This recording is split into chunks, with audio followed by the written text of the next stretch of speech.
Hello everyone, and welcome to the Fictional Vortex. So we are back with an interesting movie on what if Naruto Reborn as a Ninetails and fall in love with Yakumo, Naruto x Okami. But before we start, I just want to remind you to please subscribe to my channel and hit the like button if you enjoy my content. Let's start the story. Ninetails Reborn Chapter 1. The Return of Ninetails. The Nine-Tailed Demon. In the past, time before even legends could remember, Arc of Yamato. Two figures were looking at each other at the end of a fierce battle, the Morta. LLY wounded one was a giant fox covered in scars, the other a pure white wolf with red markings and a huge sword on its back shining in a divine light. The wolf was looking with a sad expression at the fallen fox, whining a little at watching the animal look in hate and defiance at the canine warrior. Why you do this to me?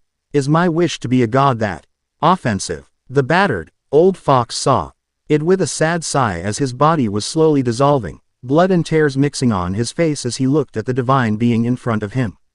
It's not that, and you know it. Your evil actions had to be stopped, and so your master. I can't let you do as you please with this land, Amaterasu the sun goddess answered, sending her thoughts to the former demon lord without hiding her own sadness. TCH, you say that, but I don't believe you. I never believed in you other gods. Look at me. The old animal said, summoning the last of his strength to stand a last time so to better show his body covered in scars and his missing eye. Look at me. Even among kitsunes I had been scorned, abused. I had to kill every one of them, and even if I gained power and experience from that, you all had to mock me by making my power easy to take away. Why do you think I accepted Yami's offer of power? Because I am corrupted, evil? No. He had been the only one to listen to my prayers. You so-called gods ignored my pleas of help. The old fox said in anger. Had we helped you, you would have grown dependent on us, expecting us to resolve your problems for you. That is the reason why we all promised to never mingle with the affairs of mortals. Your becoming a demon and then a demon lord was only the result of your own choices, the wolf-shaped goddess replied. I guess that you all use that excuse to justify your lack of help, don't you? By telling people that lie, you others can feel free from the burden of your conscience. What do you want me to do then? The goddess asked calmly, and yet with a touch of anger simmering in the back of her tone. I want you to admit that all of this is at least partly your fault. I want to hear Amaterasu, the mother of the gods, say, I am sorry. And admit her mistakes. If you all can't accept me between your ranks as a deity, then I want to see you all be humbled just once in your useless existence. To look in the eyes of demons and humans and bow your heads for your mistakes. The fox answered, I can't, was the only answer. Why I am not surprised, I wonder. To think that I used to pretend to be a god myself, what an insult I was drawing on myself. At least we demons are honest to ourselves as well as towards others. You all are just whining kids afraid to be proven wrong. I pity you, all my anger towards you and the gods just turn to pity. I hope you understand how sad this is.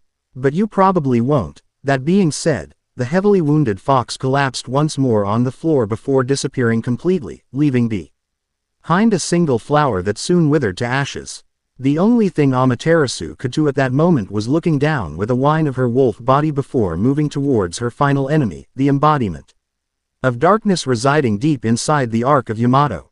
What followed had been the most gruesome and difficult battle the goddess had ever been faced with, twice drained of her power, the final time leaving her without even the smallest spark of hope to retrieve the techniques and powers the other deities had given her.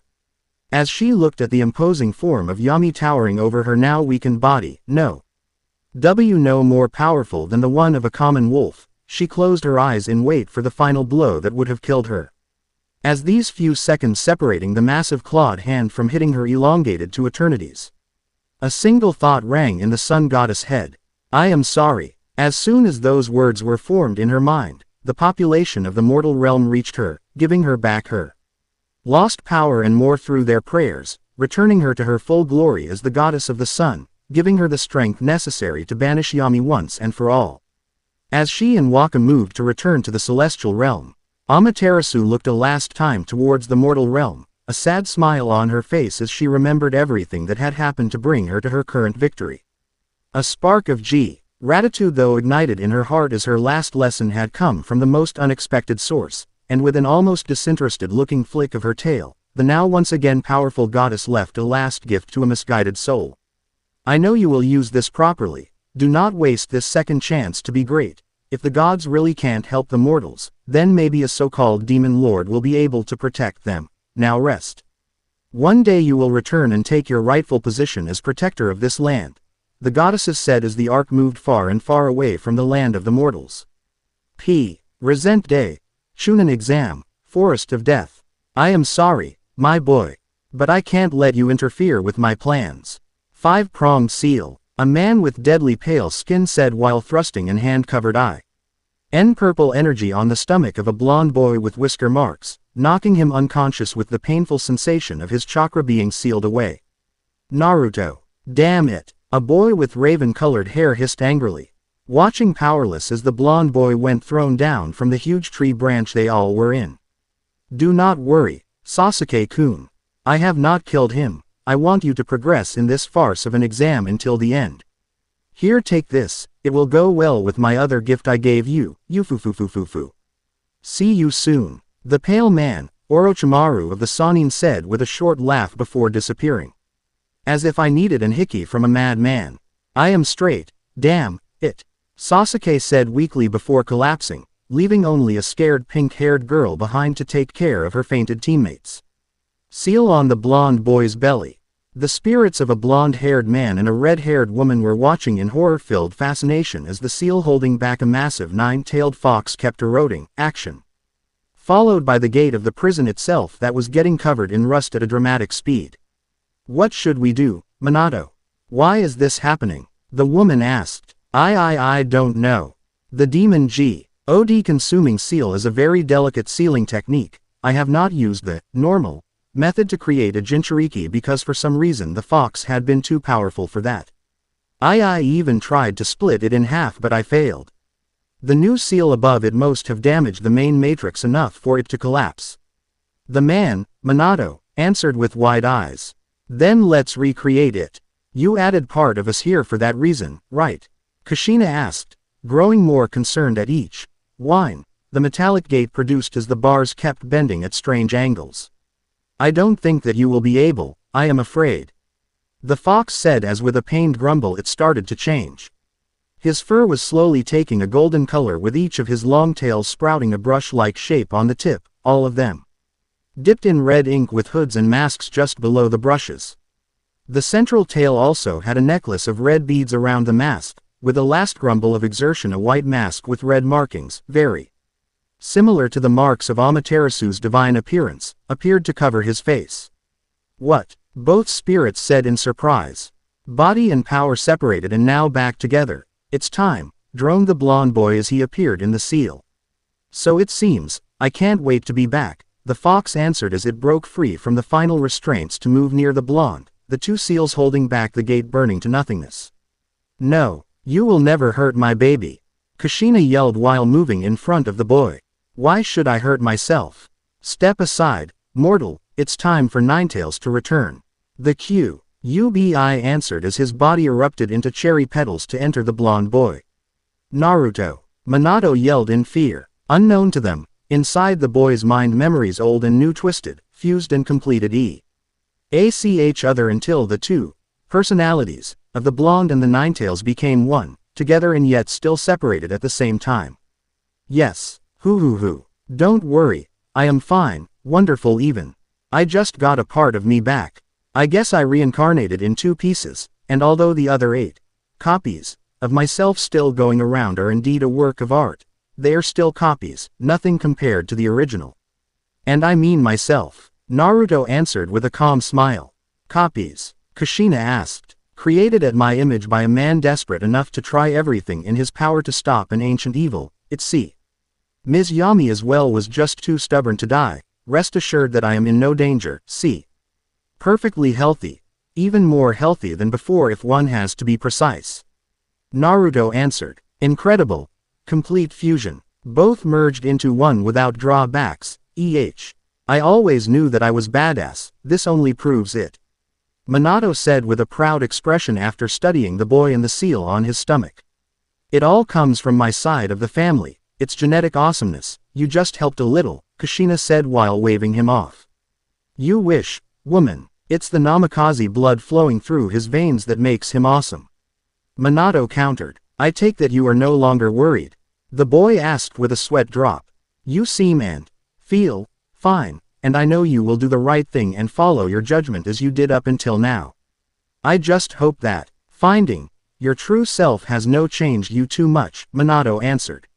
I am pretty much both like I was before and yet different, just do Ot expect me to have people walk over me now that I am back into being complete. It's strange though, is like being a completely different person and at the same time being myself, he said. Follow your heart, it never failed you. We have to go, please be careful and do not become evil. That's all I ask, Kushina asked while hugging the blonde a last time while sobbing. I was given a second chance, I'll see what I can do. Naruto answered. Consider this, if you have been really reincarnated into our son, you are no longer who or what you used to be, you had new experiences and have a new life ahead of you. Whatever wrong it had been made to you now is no more, you can once again make your choices. Minato answered as he and Kushina finally dissolved. I'll see what I can do. Naruto muttered while feeling something in his pockets that was not there before. A piece of paper, he muttered while unfolding it. I am sorry, Uhu. Better late than never, Amaterasu. I just hope that being into the body of a mortal won't disrupt my powers, otherwise when my time will come we two will have a little talk. Now let's see, you want me to protect these people. I hope you won't mind if I do this my way. I am still a bad boy at heart, even if no more the evil demon lord I used to be. All thanks to being reborn as a good-hearted human of course, that too you're doing I can guess, tch.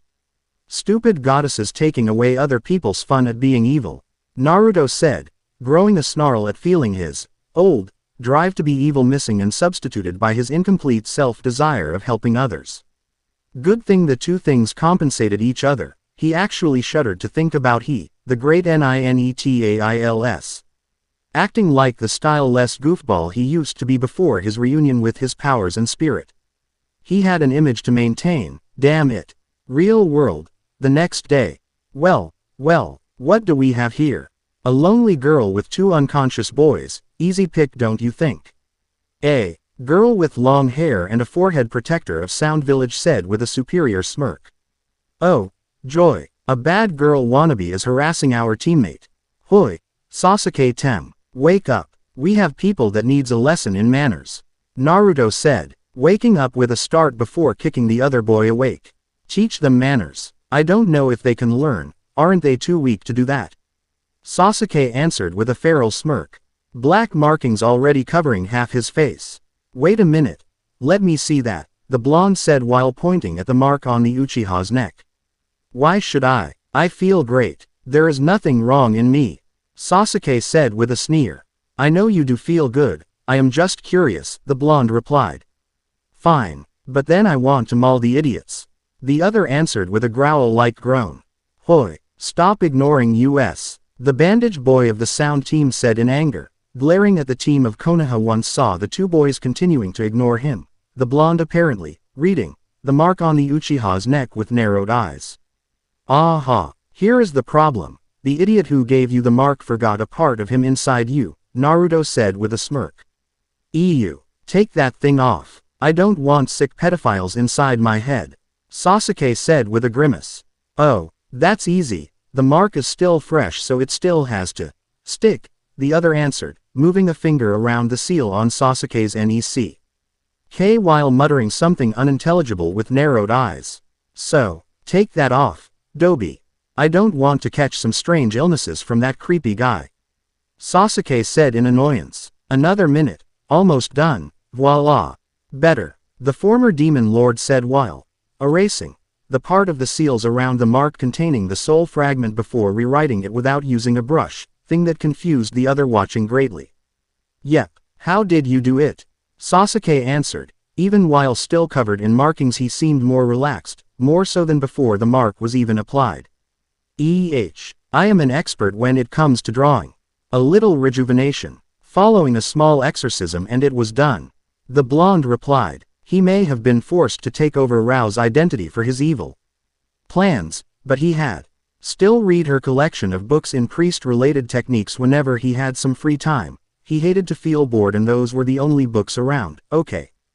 Don't know what you did nor I care, I just care that I now have a cool power-up and at least a teammate that is useful, Sasuke said, moving around his shoulders with a relieved expression.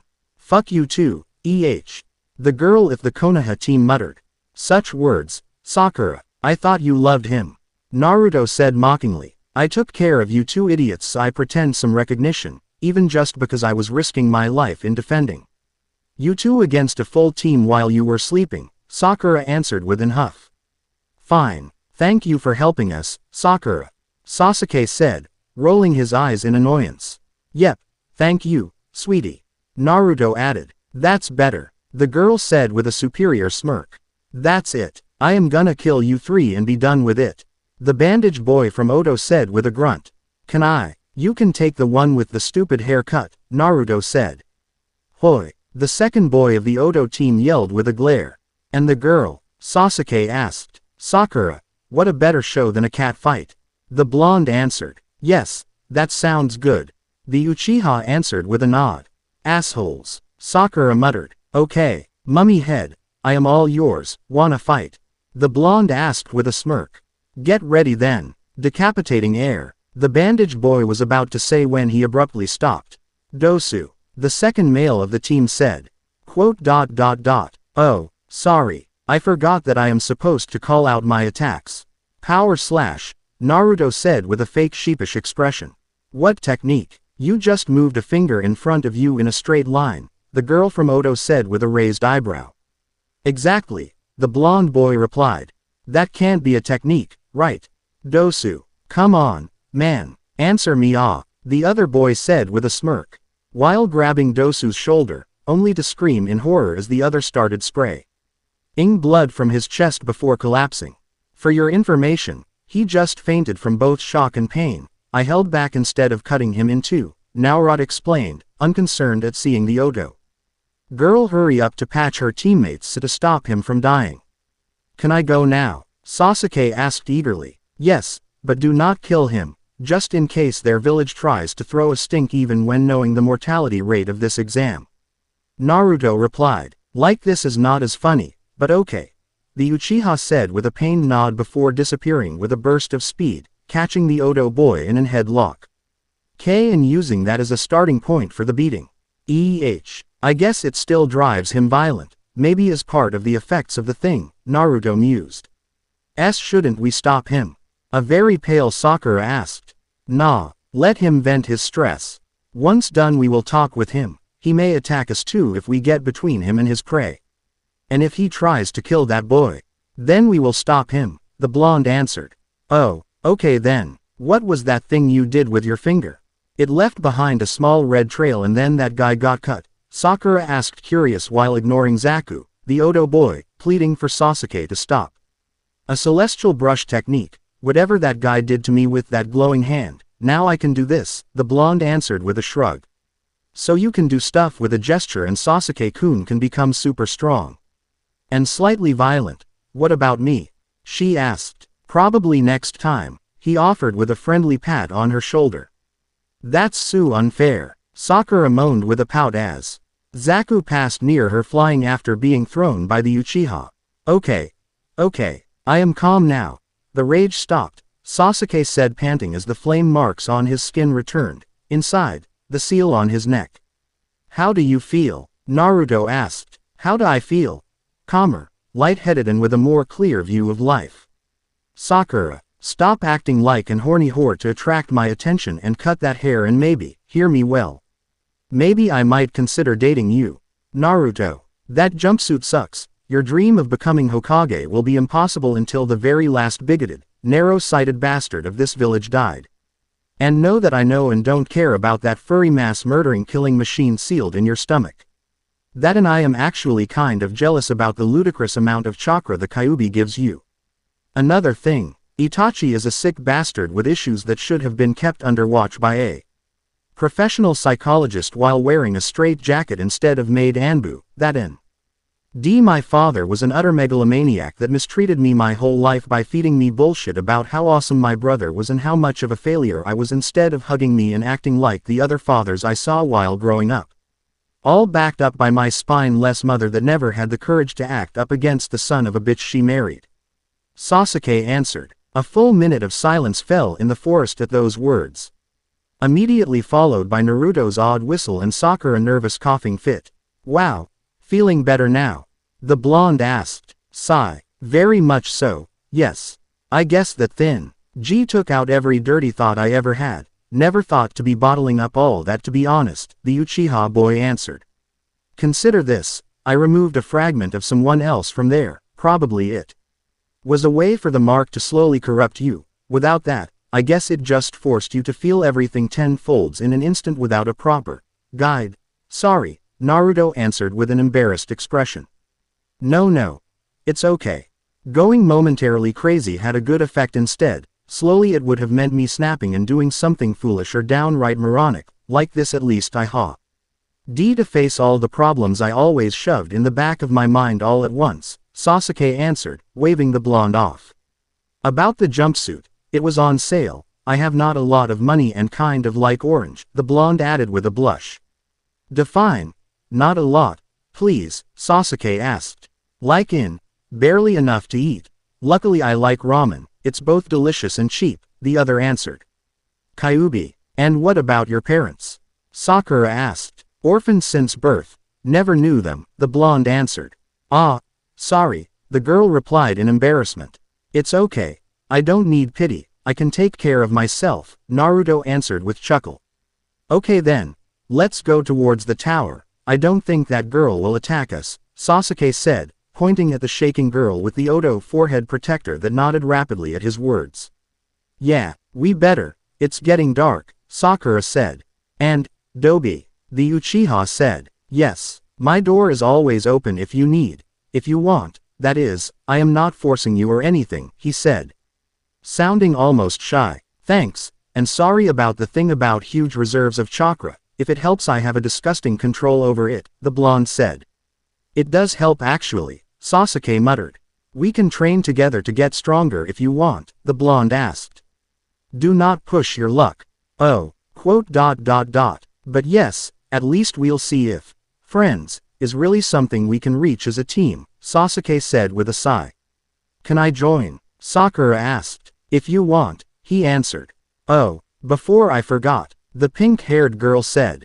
Yes, Sasuke asked, growing wide-eyed once she slapped him. I was acting like that because getting desperate in attracting the attention of the boy I like. Call me whore again and I will show you what they taught us in the kunoichi classes, and it was not about flowers or tea. She said with narrowed eyes. But I was not in the right state of mind to notice girls. I am working on my issues now, the Uchiha boy said in offense. Why did you not pull out that strength before? Naruto asked, faced with a full team after fighting a sick maniac and watched both teammates getting struck with strange techniques, discovered why my blonde teammate is the pariah of the village and watched my other teammate beat another guy half to death with his bare hands while crying like a bitch. I had to grow up a little to withstand all this, she answered. Oh, all that, he said. Yes, all that. Thank you for destroying the last remnants of my innocence as a young girl, Sakura said bitterly. Welcome to the world of shinobi. I watched my clan getting moss sacred by my psychotic brother and then forced to relive it through illusions, Sasuke said mockingly while presenting his hand. Never known my parents, shunned by everyone and without friends and older of a giant fox that almost eradicated the village. Nice to meet you, Naruto said with a smirk, presenting his hand as well. Go fuck yourselves, you two, she answered before marching towards the tower in the middle of the forest. I preferred when she was all sweet and fangirlish, Sasuke muttered. Meh, Naruto answered with a shrug. Move your asses, Sakura yelled from above her shoulder. Getting an hard on? The blonde boy asked with a smirk.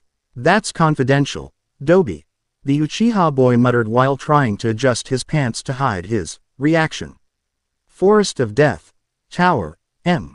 Urgency Office of the Hokage, 2 days later. Gone. The Kyuubi is fucking gone. It was true. The Hyuga in the office said in horror. Calm down. Jiraiya, tell me that this idiot is wrong. Hiruzen said with a disturbed tone. The seal, well, the seal is empty, sensei. It's now pretty much a simple tattoo, the white-haired man said nervously. I already told you, whatever that blonde bastard did, it fused the furball's chakra with mine. I think I saw that guy somewhere already, but I don't remember, Naruto said with a groan. It was the lie he chose to use, even if he hated to call himself furball. But it was the term his incomplete self used, so it had to do. Well, I did teach him how to be a good seal master, and he had always boasted about being the most awesome one ever. I guess this does prove it, Jiraiya said with a weak smile. Any negative effects? The Hokage asked. He had problems walking on trees, so maybe with that chakra becoming his control went down the drain. Other than that he seems okay, Hokage-sama. Even better than before actually, he seems more focused and less. Sorry Naruto, an idiot, Sakura answered. That's okay. Nothing else? Hiruzen asked. Well, there is that awesome thing he does with his fingers where, the girl started saying before giggles erupted around the office from the men in there. Not that, old man. I got some nice tricks. But I can show them during the exam, the blonde said with a groan. Sorry. What about Sasuke-san? The Hokage asked while masterfully hiding his blush. Well, for one having a cursed seal implanted on him. He is even saner than what his profile described before, so probably the thing and his own mental problems cancelled each other, Jiraiya answered. Hey, Sasuke said offended. Single quote. Repressed anger. The medic nin said while he kept reading. No more repressed. He had beaten up a guy from Odo while crying about how sorry he was to not have been able to protect his mother, so I guess he took it all out. Naruto said. You managed to hear him over that guy's screams? Sakura asked. I have good ears, the blonde replied. I was 10 and had wet the bed. I can't see W. I'm making a case out of that single incident, Sasuke muttered with a blush. Thank you, Hosoi, you can go now, Hiruzen said. Hokage-sama, the Hyuga replied with a bow before leaving. Now the truth. What happened to the cursed seal? Jiraiya asked with narrowed eyes. What happened? I felt malicious intent coming out from that seal, so I grabbed it and took it out. It ceased to exist as soon as it exited the mark. Naruto answered with a shrug.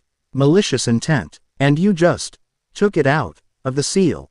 Just like that, Hiruzen asked. Kyuubi, Naruto offered with a shrug. Sigh. Yeah, probably a side effect of the bastard beast getting absorbed. Pass by Hiruzen-sensei's office once done here, boy. May as well start training you to see if the absorption gave you some nasty problems that have still to show up. Like that we should be able to resolve any problem before it turns into an issue bigger than it is, Jiraiya said with a defeated sigh. For now join the other genin for this part of the exam. We will deal with everything later, like the new rounds of meetings with a counselor for Sasuke-san and a new studying of the cursed seal he has, Hiruzen said. Hi, Hokage-sama, the three young genin said with a bow, leaving the small room rapidly. Did you ever have the impression that the idiots are the ones in charge here? I love the old man like I would with my grandfather.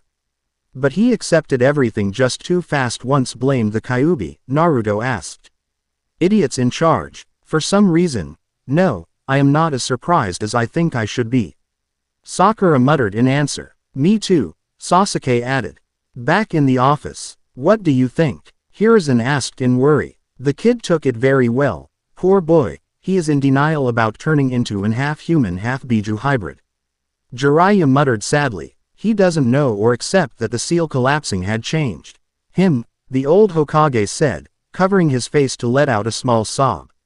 That Hyuga freaking out at seeing not human chakra in his system sure could have been a little more discreet in calling us. Poor Naruto must have been shocked at seeing an adult act like that. Are you sure Minato had not planned this since the beginning? The old man asked with a pained sigh. No sensei. He probably wanted the seal to slowly absorb the fox chakra so that in several years the Biju would have been truly dead, Oro. Chimaru must have disturbed the seal so much that it shoved the whole fox in the boy's chakra coils in one go. It's probably thanks to the regeneration the Kyuubi gifted him with if he was able to endure the change, the toad sage said. Are you gonna stop here permanently, Jiraiya? Hiruzen asked. Yes, sensei. After this close call I can't risk him to die because I wasn't here to help him. As a miracle he survived and I can't expect another to happen. I'll alert Tsunade. Maybe by telling her this she too will come here, even just to be close to him when one day Naruto will discover the truth. He is still in denial and believe he just added some chakra to his own. The spy master replied with a new sigh, while the two powerful men were drawing out a wrong conclusion after another about the whole ordeal. Up in the heavens a certain sun goddess was quietly giggling to herself at seeing how mortals were dealing with the Ninetails' return. You sure are taking this in stride, babe. A small being said while jumping near her. Hello, Isun. To answer your question, yes, I have faith that between his old self and his real one's ideals, Ninetails will do great things, good ones even. He has the heart in the right place, so I know he will become the right guardian for those people. He will just need to admit that under that bad boy attitude he is a good guy. Well, that he is one now at least. She answered with a gentle smile. We'll see. In the meantime I'll be in your oh so soft and warm cleavage if you need something, Ami. Isun the wandering artist said while talking. Ga dived towards the very generous chest of the goddess before her two fingers grabbed the back of his tiny vest, taking the microscopic young man at eye level to glare at him. What did I tell you about doing that? She asked with a growl. Ow, come on, it's my birthday. Isun pleaded with big, watering eyes. You said the same thing yesterday and last week as well, she answered with narrowed eyes.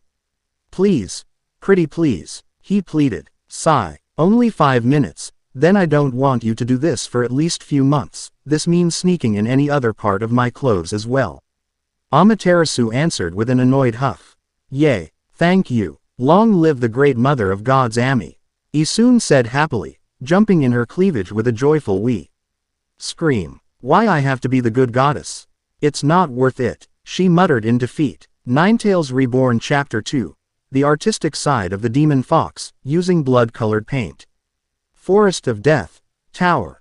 Okay, there's a lot of you here, that was unexpected. Hiruzen said while looking at the assembled genin from his place on the balcony surrounding the big arena-like room of the tower, noticing how several of them were still pale, shaking shadows of once normal humans that were now shrieking at any shadow, still scared from whatever horrific thing they had met in the forest. You expected us to die? A daring boy from Iowa asked in disbelief. Not exactly die. I was expecting a lot more people beaten, disfigured, missing, crawling here with broken legs while dragging their half-dead companions or at least missing an arm or a leg. I personally filled the forest with eldritch abominations last week just for that. The old man answered with a shrug.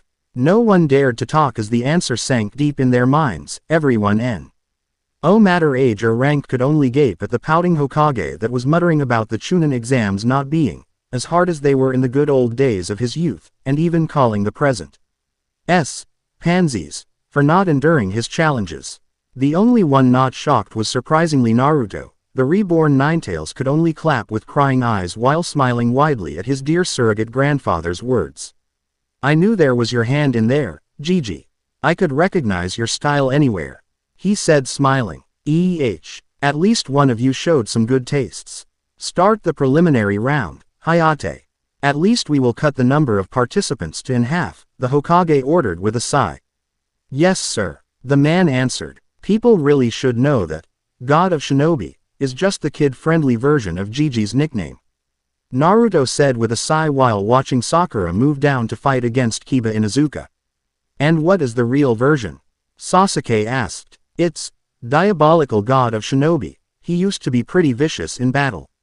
He told me so himself and showed me his personal Hall of Skulls, all trophies from his battles in the past, the blonde replied shrugging. Nice to know that. At least now I know why one shouldn't piss him off, the Uchiha boy replied shivering. Sakura is holding her own pretty well, Kakashi commented, watching the girl roll to the side to evade the boy in the drill-like tornado now encasing his body. You should have trained her better though, Naruto said as the pink-haired girl finally got hit fully on her back, sending her tumbling on the floor with a series of scratching marks on her arms and legs. He should have trained all of us better, Sasuke said to correct the blonde. That is also true, the blonde said nodding. Being such a duo of assholes is a serious lack of respect towards your sensei, Kakashi said with an offended huff. Oh, the guilt is tearing me inside. Naruto answered in sarcasm. I don't think I will be able to show my face around now, the shame. Sasuke replied with a similar theatrical sigh. Go fuck yourself, you too. Kakashi said exasperated. Winner of the fight, Kiba Inuzuka. Hayate said while Sakura was being moved outside by the doctors in the tower. Wait a minute, I have to talk to someone, Naruto said while walking towards Kiba's team. What do y'all want? The boy asked with a frown. Not you, doggy. I need your friend Shino. Can we talk a little? The blonde answered. Is everything alright? The Aburame boy asked. Nothing serious, just a doubt I need your help to resolve, the other answered.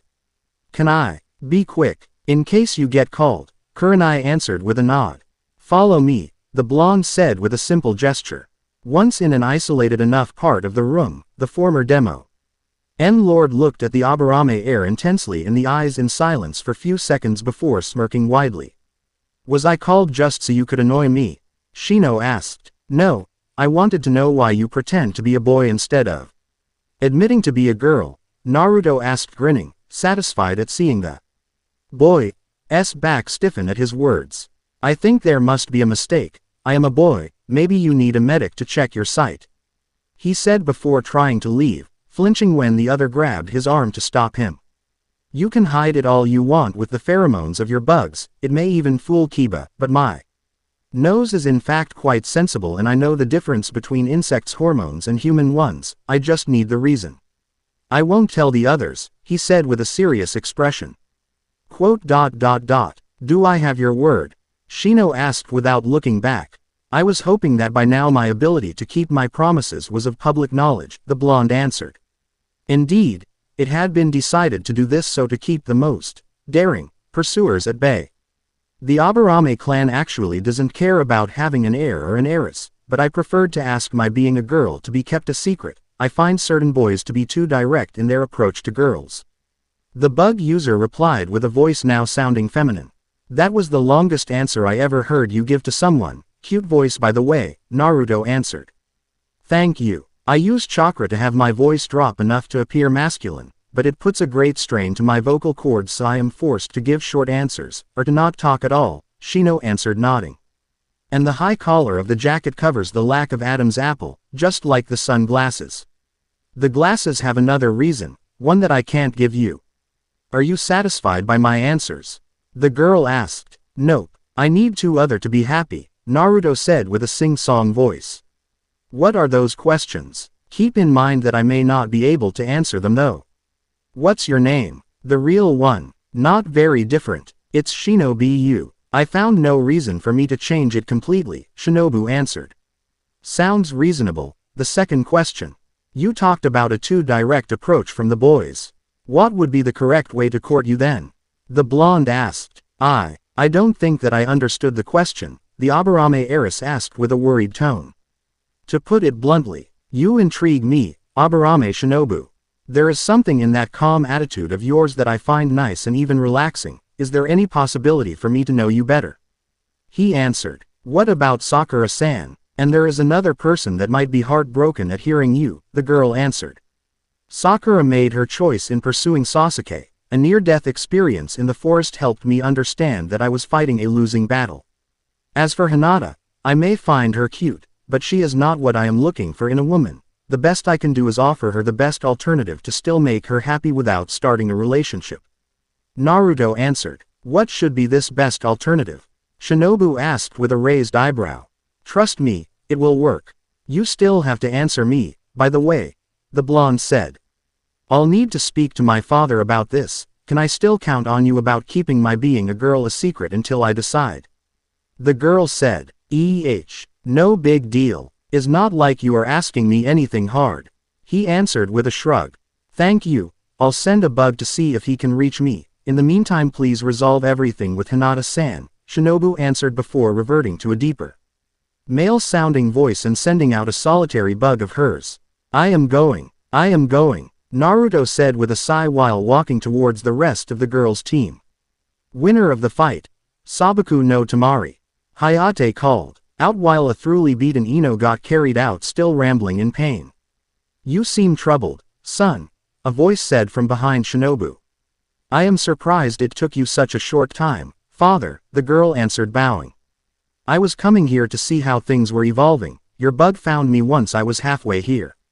What is the emergency? Shibi Aburame, head of the Aburame clan, asked.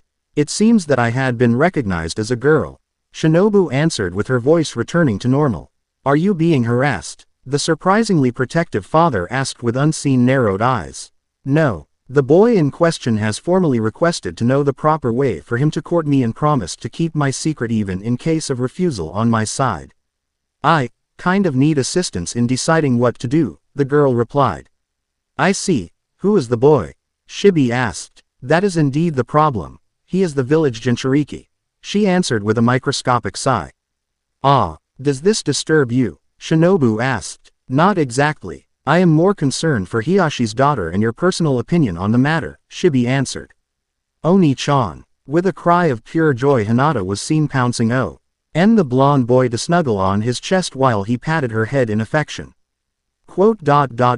I guess he just talked her into accepting him as her new, big brother, more than probable fiancé.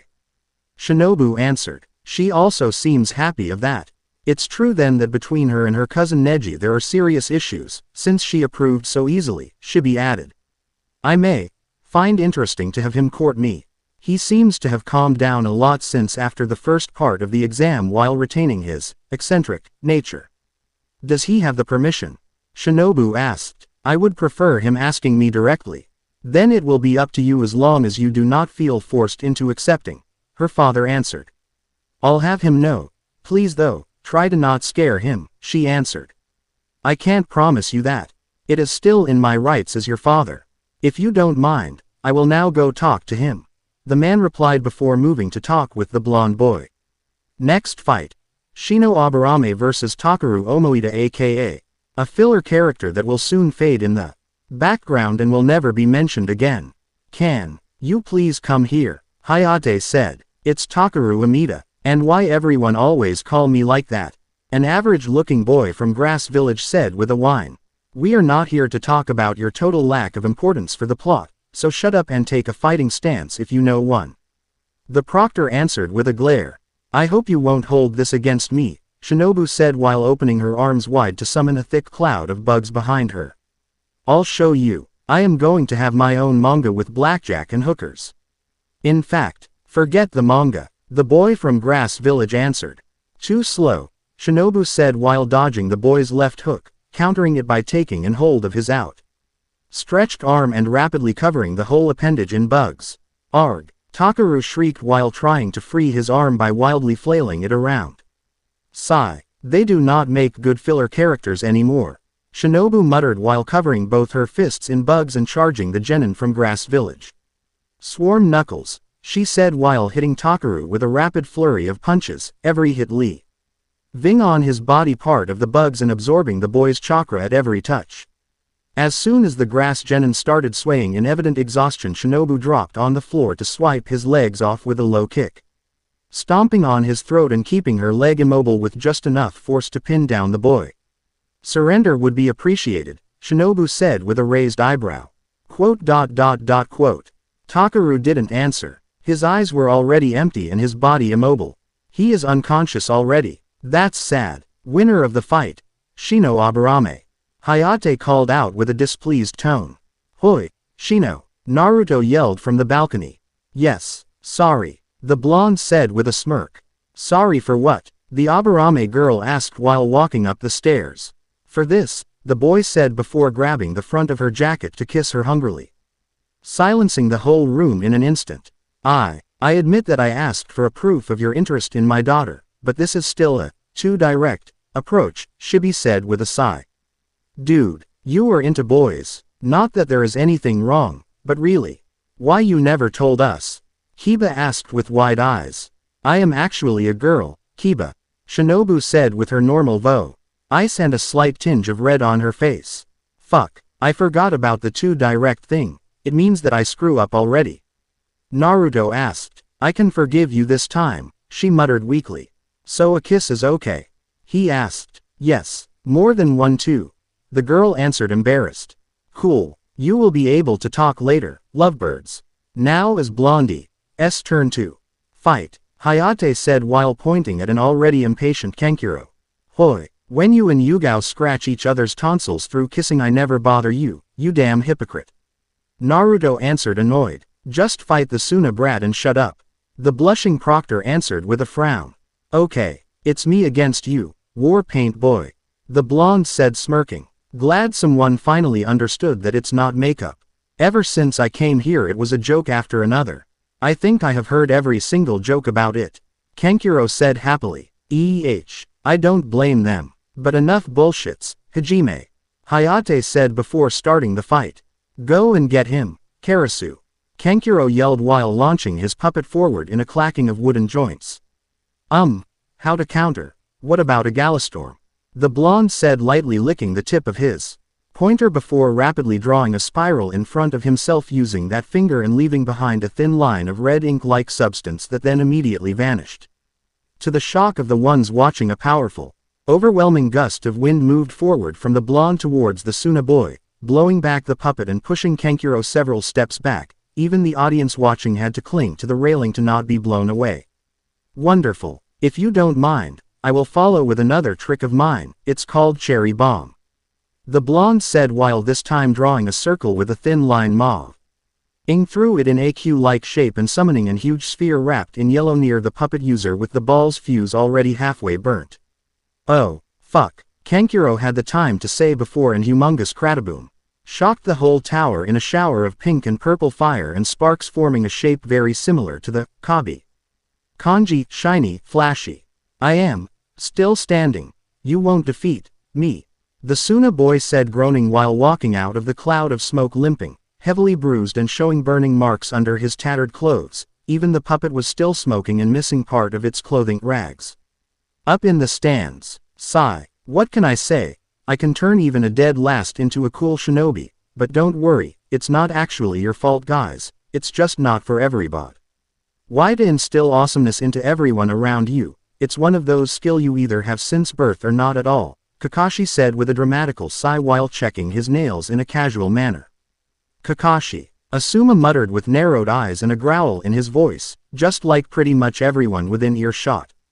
Oh, it's okay. I can understand your anger, but it's not my fault if I have his hidden bloodline able to unlock true badassery in my students, the masked Junin continued saying while flexing his muscles in an exaggerated manner. Kakashi, shut the fuck up. Every other Jun, an instructor present yelled at the same time while glaring at the man in pure fury. Che, you were just jealous about one of my genin students kicking more ass than yours, the man answered while crossing his arms in childish offense.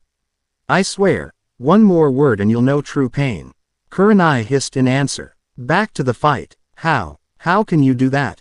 It's unfair. You are cheating.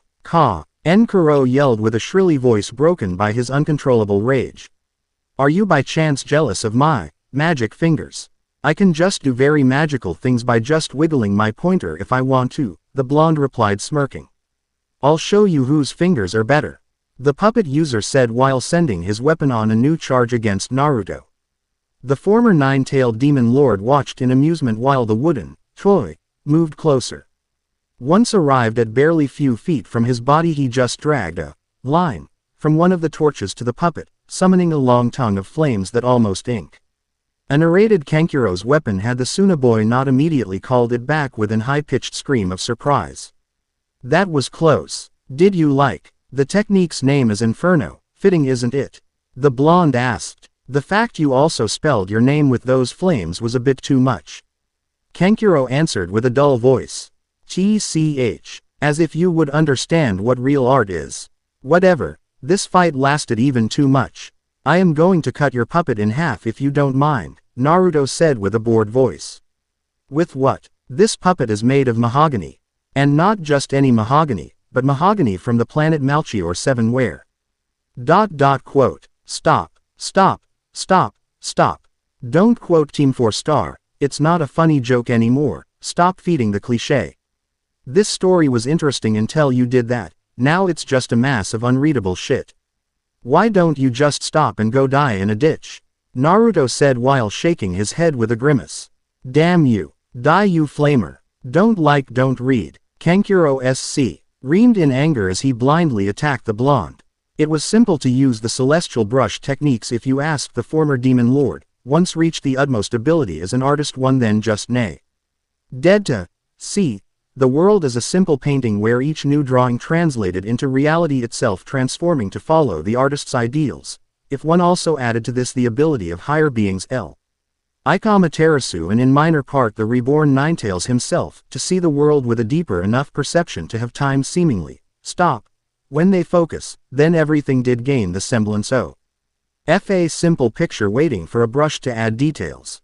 And once Karasu the puppet did stop in front of Naruto, all the reborn Ninetails had to do was drawing a thin line cutting the wooden thing vertically in half before letting his sense return to a more normal state, making time flow again and the scroll, the young man had envisioned reality as to disappear. Sure thing was that from an outsider's point of view the action lasted an instant before the two halves of the puppet flew in two different directions before passing the blonde genins both sides leaving him unharmed in the middle. Fu. The Suna boy yelled with bulged-out eyes. And now, the grand finale. Why stopping at 3 when one can summon dozens of cherry bombs? Naruto said before moving his hand in a blur and summoning above Kankuro's head. Few dozens huge bombs. I give up. I give you.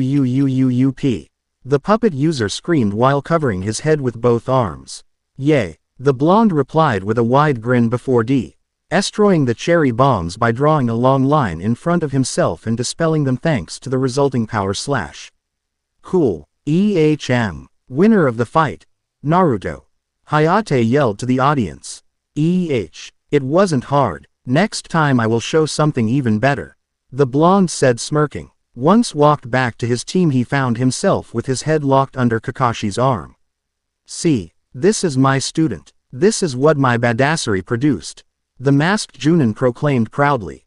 Naruto, dear, can you step to the side so to leave us beat your sensei within an inch of his life? Kurenai asked, with a gentle smile while leaning down to look the blonde in the eyes. Well, technically I should defend him, the young man muttered. Please, Onisan is just tired to hear him boasting about nonsense. The woman asked again with her sweetest voice. Okay. The blonde answered sighing. Traitor. Kakashi screamed as Asuma and Guy grabbed him to start the beating. Thank you. In exchange I'll be sure to leave Shinobu go away a little earlier from training so you will have a little date, she answered while giving to the boy a small kiss on his forehead before joining Kakashi's beat down.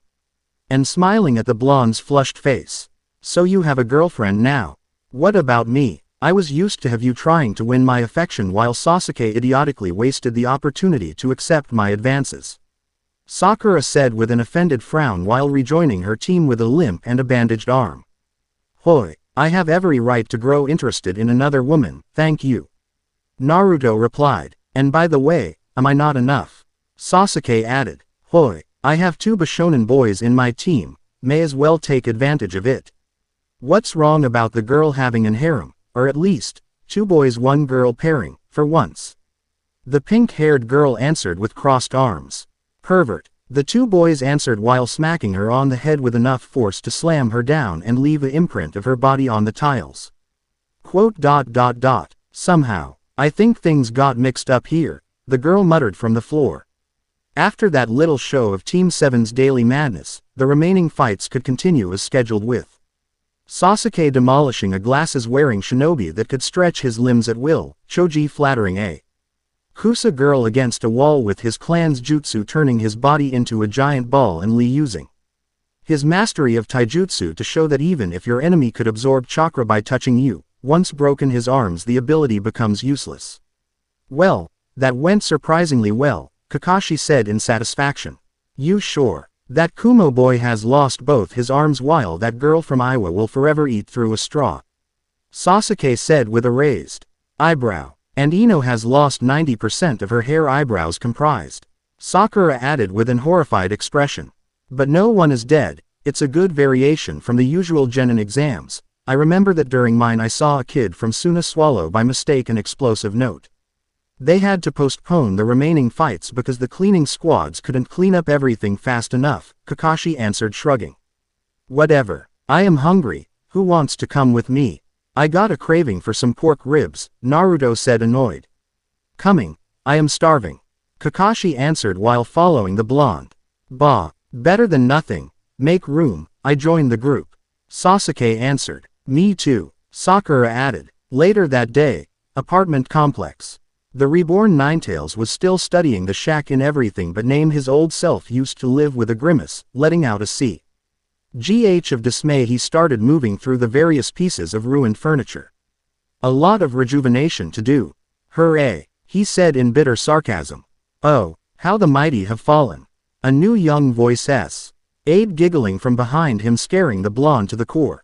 What the? Aren't you too old to play games, mother of the gods? The young man said turning to glare at the divine intruder that was sitting on his couch with a wide smile on her face.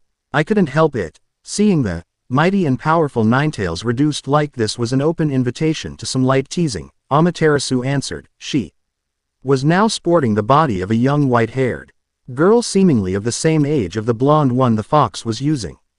What do you want exactly? Jokes can't be the only reason you came down from heavens, he asked. Congratulating you for finally returning for once, and to actually see if you would have really acted as a good guy, she answered. Never, I am a bad boy at heart, you can't expect me to play the hero no matter how much I should how you for technically giving me a second chance, Naruto answered in offense. You can deny it all you want, but I know that deep inside you would act to. Ally enjoy being acknowledged everywhere for your heroic exploits, Amaterasu countered, her smirk never faltering. Do not, the blonde snapped childishly. Do, the mother of the gods replied sticking out her tongue. Do not, do, no, Ninetails replied with the whiskers on his human face getting thicker. Yes, Amaterasu yelled back with her own face gaining the same red lines of her wolf form. No, yes, no, yes, no, no. No, the fox said snarling in rage as claws took the place of his hands. Yes, yes, yes, Amaterasu replied in similar anger. I said no, and I said yes. 10 minutes later, yes, oh goodness, yes, a big wolf with her fur as white as snow howled as the nine-tailed fox behind her kept thrusting inside her with all his power. Oh by the way, the scene may contain strong images. Be advised. Several hours later, the two animals were still going at it savagely, the fox plowing inside the wolf with every bit of power his muscles could draw to mock. The other scream in ecstasy as the screams and flesh-on-flesh slaps kept filling the room's walls and beyond while obscene wet sounds filled every thrust of the former demon lord inside the mother of God's wet womanhood. Or wolfhood to be precise. Do you like it? Tell me you like it, you horny dog. The Ninetails asked as he kept unleashing load after load inside the great wolf goddess. I am not an horny dog. I am not a dog in heat. I am a Madara, O gods. The mother of the gods tried saying before a new flood of warmness erupted inside her, turning her divine brain into divine. Egu as both collapsed on the old bed of the apartment, now reduced to just splinters by the strength of the copulation. Now the two animals, one a white female wolf and the other a light-colored nay-tailed fox, were just resting on the wreckage in a very human-like spooning position while panting for air. That was unexpected. Oh so good, but unexpected. Amaterasu said with a low voice. You think other people heard us? The fox asked curious. Hokage compound. Hiruzen stood lying in his bed with eyes wide open in shock, just like everyone in Konoha guests comprised, and wondering who was the couple that made all that noise in their savage rutting. Wow, the old man muttered in wonder. You never made me scream like that. Hiruzen, the man's wife, yes she survived, muttered in disdain before giving him her back with an huff, humiliating him further. Back to the apartment. I don't know actually. What I know is that I will be forced to stick around now, Terasu answered while snuggling closer to Ninetails. I beg you pardon, the fox asked with a cringe. One does not simply fuck the mother of the gods, you'll have to take responsibilities, Amaterasu said with a sing-song voice. Shit, the former demon lord said as he reverted into his blonde human body. As if you wouldn't enjoy having me around. The girl replied giggling. But I have a girlfriend now. What about her? He asked. She can join. And do not deny it. You like the idea as someone here just nodded in acceptance, Amaterasu said while cupping the certain someone that twitched again at her touch. You traitor, he hissed at his crotch. A shame the human body you use, it's still too young, but we can still use the animal ones. By the way, I saw you use some of my celestial brush techniques. Are you copying me? The goddess asked with narrowed eyes. Yes, he replied smugly. I was keeping track of you the whole time and learned some tricks from you, Naruto said smirking. How much have you copied? She asked with a glare. Oh, nothing much, he answered as he nonchalantly used his finger to draw a circle in the sky, making the sun rise pretty much 5 to 6 hours sooner than normal. Pretty much every trick you know, to be exact, the Ninetails said. You are an asshole of the utmost degree, Amaterasu muttered in childish anger as she kicked him out of the ruined bed. And for that you sleep on the couch tonight, she then yelled, slamming the door on the blonde's face. TCH. All this just because I copied a technique or two, women, just impossible to understand. Naruto said as he marched, pillow under his arm, towards the couch while ignoring the confused screams of people outside not understanding the technically impossible dawn that had happened. Okay, I'll fix that, you drama queens. The former demon lord said, drawing a moon on the sky, making night return, unfortunately making people scream harder in shock. Whatever. One just can't make everyone happy, he muttered, shrugging before turning to the side and falling fast asleep. Chapter 3. A fox and wolf walk into an invasion, then everybody else dies. Ba dum ti shish. Aburame clan compound, living room. Shinobu Aburame, heiress to the bug-using clan, was at the moment looking at the board in front of her as her foe moved a piece to remove O. Nay of hers with a knowing smirk on his face. It's surprising, she calmly stated as she made her own move. What? The fact that I know how to play shogi? The fact that I am actually decent at it? Or the fact that I can sit still for more than 5 minutes without exploding from too much energy? Naruto, human face of the ancient demon Lord Ninetails, answered, chuckling. All of the above actually, the girl replied, nodding. One would think that a boy with endless stamina would have an easy time wooing girls, but only the older ones actually caught the benefits of it. The only thing stopping them is my age. But in 3 years I'll be 16 and considered legal, so they are just biding their time, he answered, amused. This is hardly something to say out loud, Shinobu muttered, with her face gaining the faintest of pink shades. This because you didn't see the mark on their calendars with the word, finally, under it. They do have that marked down, the heiress asked, taken aback. Saw that myself. The women doing it are more than what you may think, and people you would never suspect of being into shota boyfriend boy toy fetish and similar either. What? Are we into the jealous phase already? Naruto asked, grinning. No. Taking even too long to answer, Shinobu focused hard on the game, almost slamming the pieces down when she moved them and making the boy with her chuckle, amused. Not far away, Shinobu's father Shibi was looking at the scene with as much discretion as he could, sighing to himself from time to time but never moving his eyes away. Is something bothering you, husband? The man's wife asked. The only thing bothering me is the fact that my daughter is already seeing boys and even has a boyfriend. It's a sure mark that time is inexorably passing and I am not getting younger. Shibi answered, sighing again. I did notice a worrying increase of gray hair on your head as of late, she answered.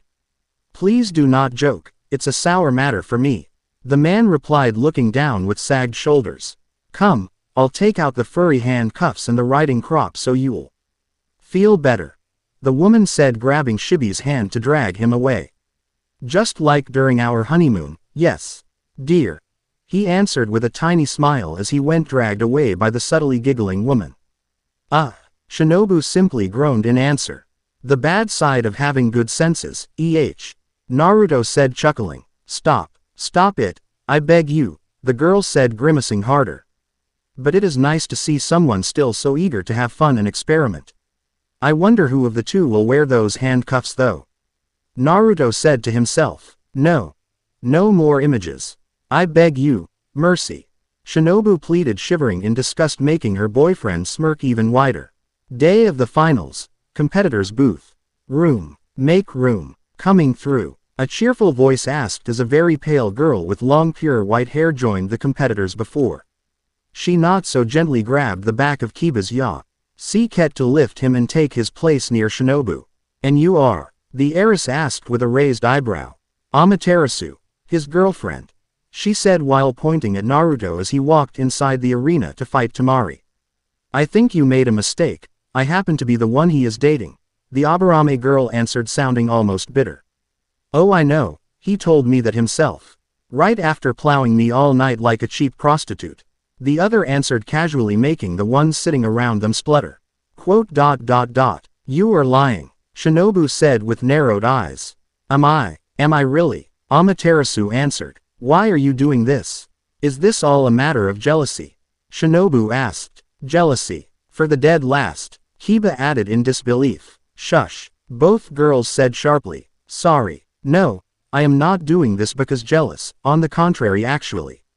The sun goddess answered, smirking. I don't think I understand. Shinobu said, shaking her head. I am a curious girl, that's all. Curious. By curious, Shinobu Aburame.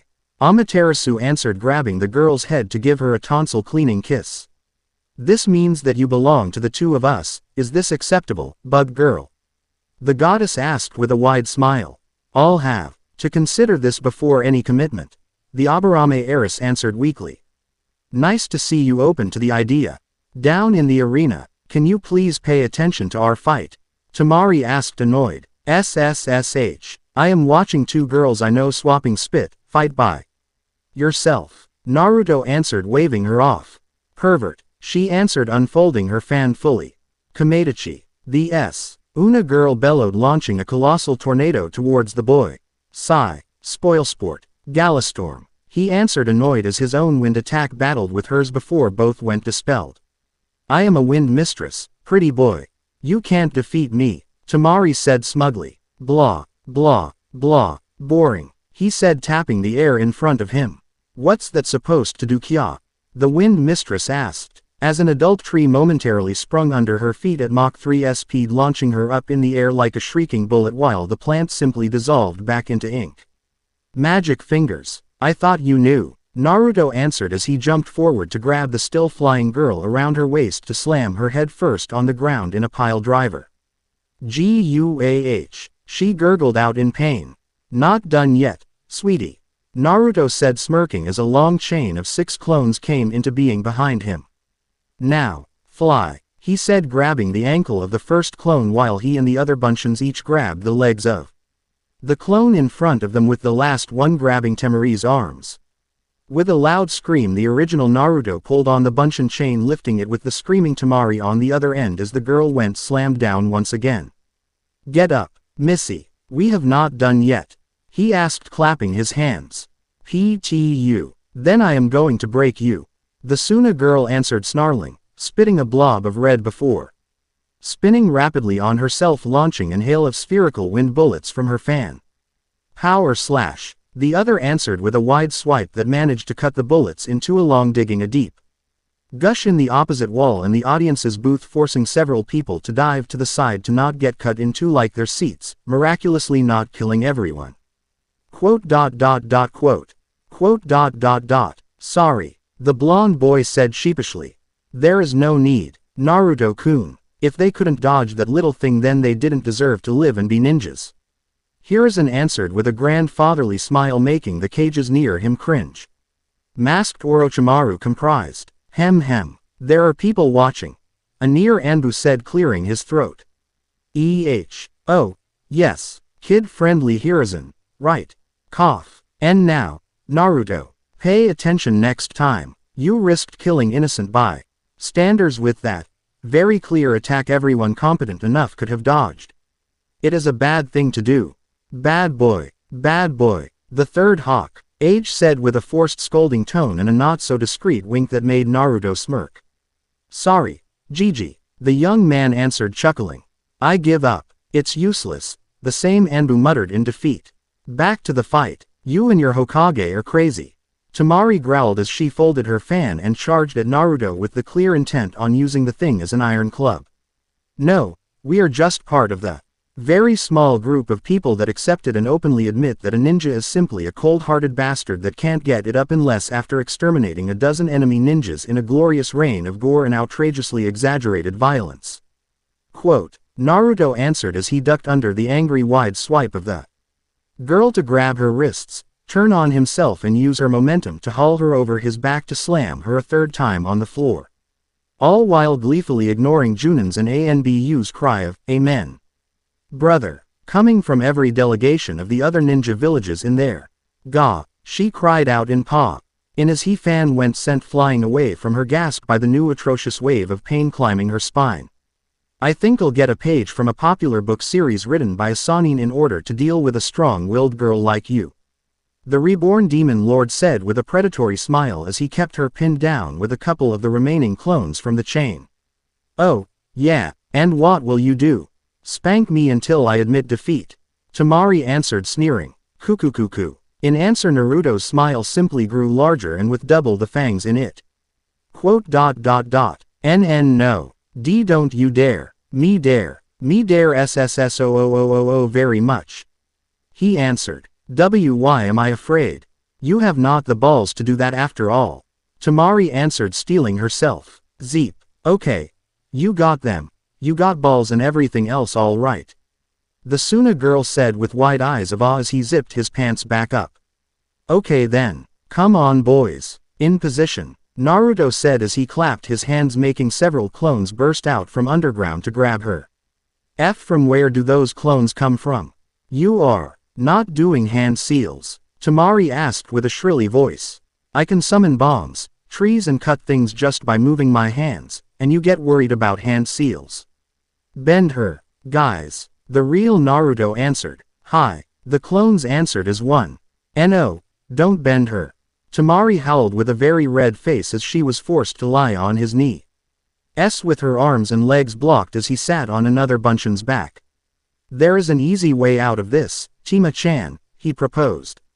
An easy way, she said uncertain. You just have to forfeit. He answered. And never. Just swallow your pride and forfeit.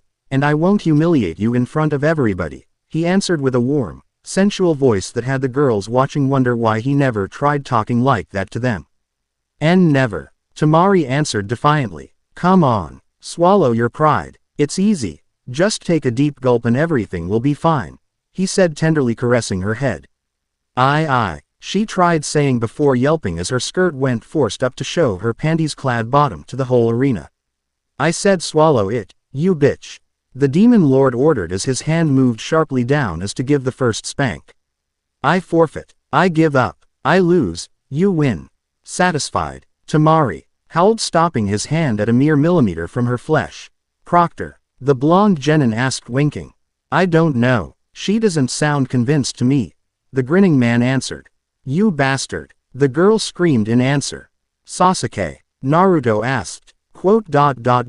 Spank her. Sounds like a lovely thing to do. The you. Chia boy answered after a short pause of thought. Oh, you limp-dicked.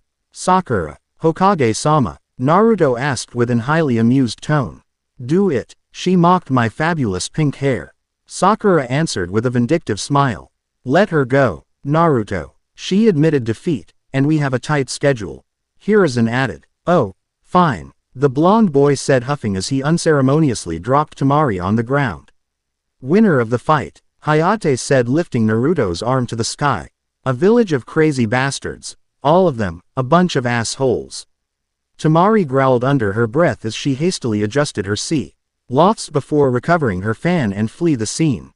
You'll die a virgin with that attitude, or end up married with Shikamaru. He would be too lazy to oppose you. Hoi, the Nara boy answered, offended. Growing even more sour at Temari's dry heaving at the blonde's words. I am not that bad, right? Drop it, Shika. It's useless. Choji answered, patting his back. I'll show you all. I'll run Arathan around the elemental countries and win. The boy said, grumbling. Yes, everything you say. Ino answered smiling condescendingly. With Shinobu and Naruto. So, got tired of men already and decided to switch to girls. Am I that bad? The blonde asked in mock hurt. I am bi-curious and you know it. I just tried to have dear Shinobu become one herself. Amaterasu answered. Can I be invited to the threesome? He asked hopeful. It's still too soon for us to do that sort of things, the Aburame girl answered shivering. That didn't sound like a no to me. Naruto said happily. Just not yet. The sun goddess added. Can we have a threesome instead? I don't think it is too soon. Just to help us grow closer as a team of course. Sakura said nonchalantly. Keep your panties on. Until the exams are over the no snoo rule is in effect as I won't waste energies in other things before this whole damn thing is over. Sasuke answered huffing. Not even an hand job. You two eating me out. The pink-haired girl asked whining. Not even that. Are you gay, Tem? No one refuses an hand job. Naruto said shocked. Okay. Maybe we can do that later. Sakura, the Uchiha boy answered blushing. Can you please stop? Kiba is already in handful normally and now he is humping my leg because of you. It's frustrating. Hinata said growling while hitting her teammate on. His head with a rolled up newspaper as said Inuzuka Air was mercilessly humping her leg while panting. Sorry, Hinata. The members of Team 7, Amaterasu and Shinobu chorused as one in answer. Who's next? Ino asked curious. My turn, Shinobu said as he moved to walk down to the arena. Win and I'll give you my mind-blowing swirl of doom. Naruto said smugly. What is that? The Aburame girl asked curious after seeing the violent shiver Amaterasu gave at hearing that name. I will eat you out with this tongue. He answered unfolding a demonic-enhanced tongue thrice the normal length and wrapping it around the metallic railing of the competitor's booth and bending it into a knot. I am going. The flustered girl replied hurrying away with her sunglasses gaining cracks by themselves. See, Ino pig, I got the best teammates. Sakura said smugly while grabbing both boys' arms under hers. Can you at least use your body expansion down there? The Yamanaka girl asked whining. Forbidden. Choji answered shaking his head wildly. Why? My uncle tried it when he was younger. His pingas exploded into 1,000 pieces barely a minute later. Not every part of the body can singularly turn huge, too risky. The chubby boy answered shivering in horror. Shika, don't even try to go there. The cage main can't be used for bondage, so you people should stop wondering about that use of my clan's jutsu. Shikamaru answered shaking his head. You win this round, forehead. Ino admitted huffing annoyed. Guys, Asuma tried saying nearing the group. You don't seem convinced of my superiority though, Ino pig. Sakura answered. Guys, Asuma tried saying again while gaining some sparkling new tick marks on his forehead. Well, Missy will have to sweat through it like we normal mortals do then. If I have troubles finding a girl because my clan needs me to be chubby then you two will have to work to get laid. Choji answered snarling. I tried to be a shy cutie and attracted only old men. I thought that boys would love to corrupt me, but apparently they want them as bossy as you are so I can't see where is the problem for you. Hinata added growling. I am not bossy. Ino answered shrieking. But you act just like that all the same, Sasuke answered calmly. That's true. The Tem's right. Naruto added. Too much pushy, I wouldn't touch that. Amaterasu said. See, even a lesbian evades me. There must be something wrong in this world then. Someone as sexy as me can't be ignored so easily. Ino answered in disbelief. I am bi-curious, it's different. The sun goddess pointed out. It's the same. The Yamanaka girl replied huffing. Sagedammit, guys. Asuma roared stopping the discussion abruptly. What? The assembled genin asked annoyed. We are getting invaded. Go fight the enemy, now. The chain-smoking Junin bellowed with foaming mouth while kicking the kids towards the enemy. But, I still have to fight Gaara. Sasuke said whining. We have a 5,000 words limit in this story's chapters and we won't drag the Chunin exams too much as they are annoying to write, so suck it up and move your ass to the next scene. Asuma answered kicking Sasuke's ass again towards a group of sound ninjas. I am going. The Uchiha boy answered annoyed. Meanwhile, with Gaara and his siblings, Outside Konoha, so I have to transform, Gaara said. Yes, Kankuro answered groaning. And I have to wreck the shit out of Konoha, the Jinchuriki added. Yes, go crazy and destroy everything you see. Temari answered annoyed. And you people won't get mad. You won't whine about it. Gaara asked slowly. Yes, yes, why are you asking? The puppet user yelled, anger from his little brother's indecisiveness eclipsing his normal fear rising his voice against the unstable Biju vessel. Because when I usually transform you people get mad and shot me those mean disapproved looks that make me feel uncomfortable, like with every other man I killed. Gaara answered whispering and looking away. You killed those people because they were looking at you in disapproval, and you felt uncomfortable. Temari asked shocked. You can't understand. They were making me feel bad about myself, so I overreacted trying to make them stop. He replied looking down. You killed 300 people. You have 300 victims on your conscience just for that. Kankuro yelled in disbelief. 301. Gaara corrected looking away. Who's the last one? I don't remember being more than that. Temari said taken aback. Kankuro's pet. You killed Mr. Fluffy Puffy Whiskers. Dad told me he ran away. The puppet user screeched with wide eyes. That thing had bitten my finger, and I overreacted. Gaara muttered in answer. Sigh. Just transform, Gaara. Temari said with a sigh of defeat. No, we are resolving this now. You killed my pet rabbit. Kankuro answered indignant. Screw that ball of fleas. It had a stupid name anyway. Now go on with the mission. Temari answered glaring her brothers into silence. Okay, playing possum. Gaara said amassing sand around himself to form the giant body of the one-tailed tanuki Shukaku with the young boy's body sprouting from its forehead. Booyah! I am here, baby. Who's ready for some ass whooping? I am offering. The sand construct bellowed wit. A slur as soon as the Biju's mind took it over. Konoha is off limits, dumbass. Naruto said as he joined the scene followed by Amaterasu and several other genin. You think you can stop us? How? Temari asked grinning. By kicking your ass. I'll take Gaara if you don't mind, guys. The blonde boy said smirking. I am helping you, Amaterasu said nodding. I will help as well, Shinobu added. Fine, I'll fight the one with the puppet then, Sasuke said pointing at Kankuro. Yosh, I shall defeat him before you, Sasuke-san. I'll use this enemy to show everybody how hard work triumph over everything. Rock Lee added with a thumbs up. If you really have to. Sasuke answered unsure. I'll take the chick then. You just have to spank her, right? It's her weak spot. Hiba said grinning. I am gonna murder the shit out of you.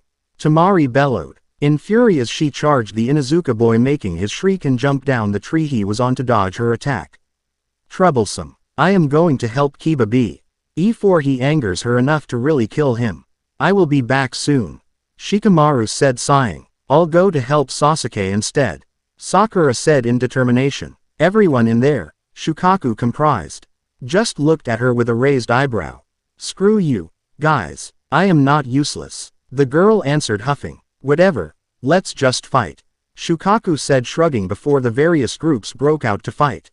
I hate you all, Sakura muttered growling. With Naruto and Amaterasu. Got any tricks under your belt, mother of the gods? The reincarnated Ninetails asked smirking. Now that I am back into being all-powerful. Yes I have. The girl replied as her body turned into a giant replica of her wolf form completed with red lines but Shukaku-sized in height. Beat this, bug girl. Amaterasu said smugly to the girl perched on her head. This means nothing. It doesn't make you any better than me. Shinobu answered nonplussed. Me too. Naruto answered as he too. RNED into his old Ninetails form shocking the ones watching that had already troubles understanding from where the white wolf near him had come from. The fun part is that they won't be able to court the wolf to me if I don't let the IR mind do the connection.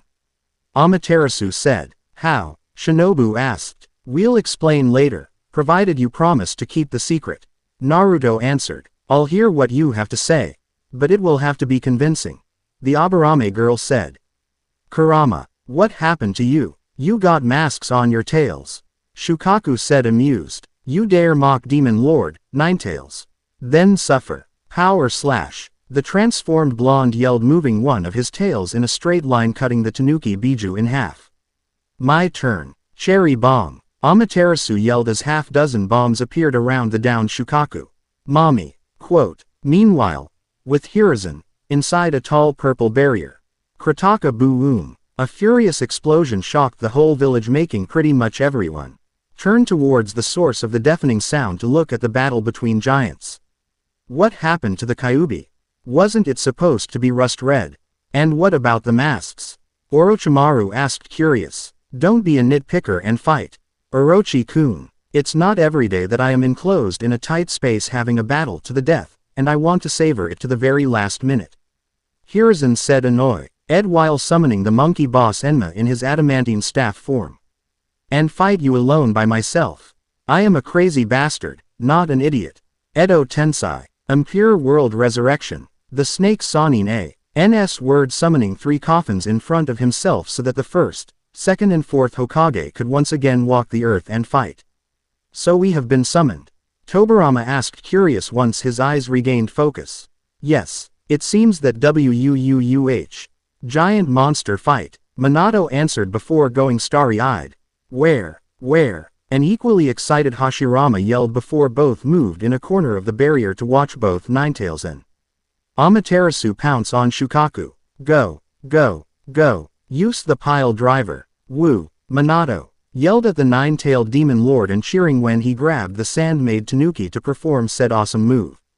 Wham! Yeah! Both first and fourth Hokage howled in amazement. Quote, I can fight Hiruzen if you want. I am not interested in that monster showdown. Tobirama offered while awkwardly patting on the back of the depressed Orochimaru, crying on his shoulder. Why did I lose to him when they looked for a candidate for the 4th Hokage position? Why? The Snake Sanin bellowed between hiccups. That's my son. That's my boy suplexing a Biju. Said blonde Hokage answered proudly. This must be the most incredible fight ever. Whoever is missing this won't find another example of badassery anywhere anymore. Hashirama answered. Yep, if you miss this fight between Bijus, you just have to blame yourself for not witnessing it. Your life will be meaningless and empty if you don't watch it. Quote. Back to Hiruzen and Orochimaru's less awesome fight. Kaden. Massive dragon fire projectile. Hiruzen yelled while inhaling and making his chest puff out in an inhuman way as his lungs collected more air than physically possible. Two can play this game. The Snake Sanin answered, going through the same hand seals with barely a tenth of a second of difference.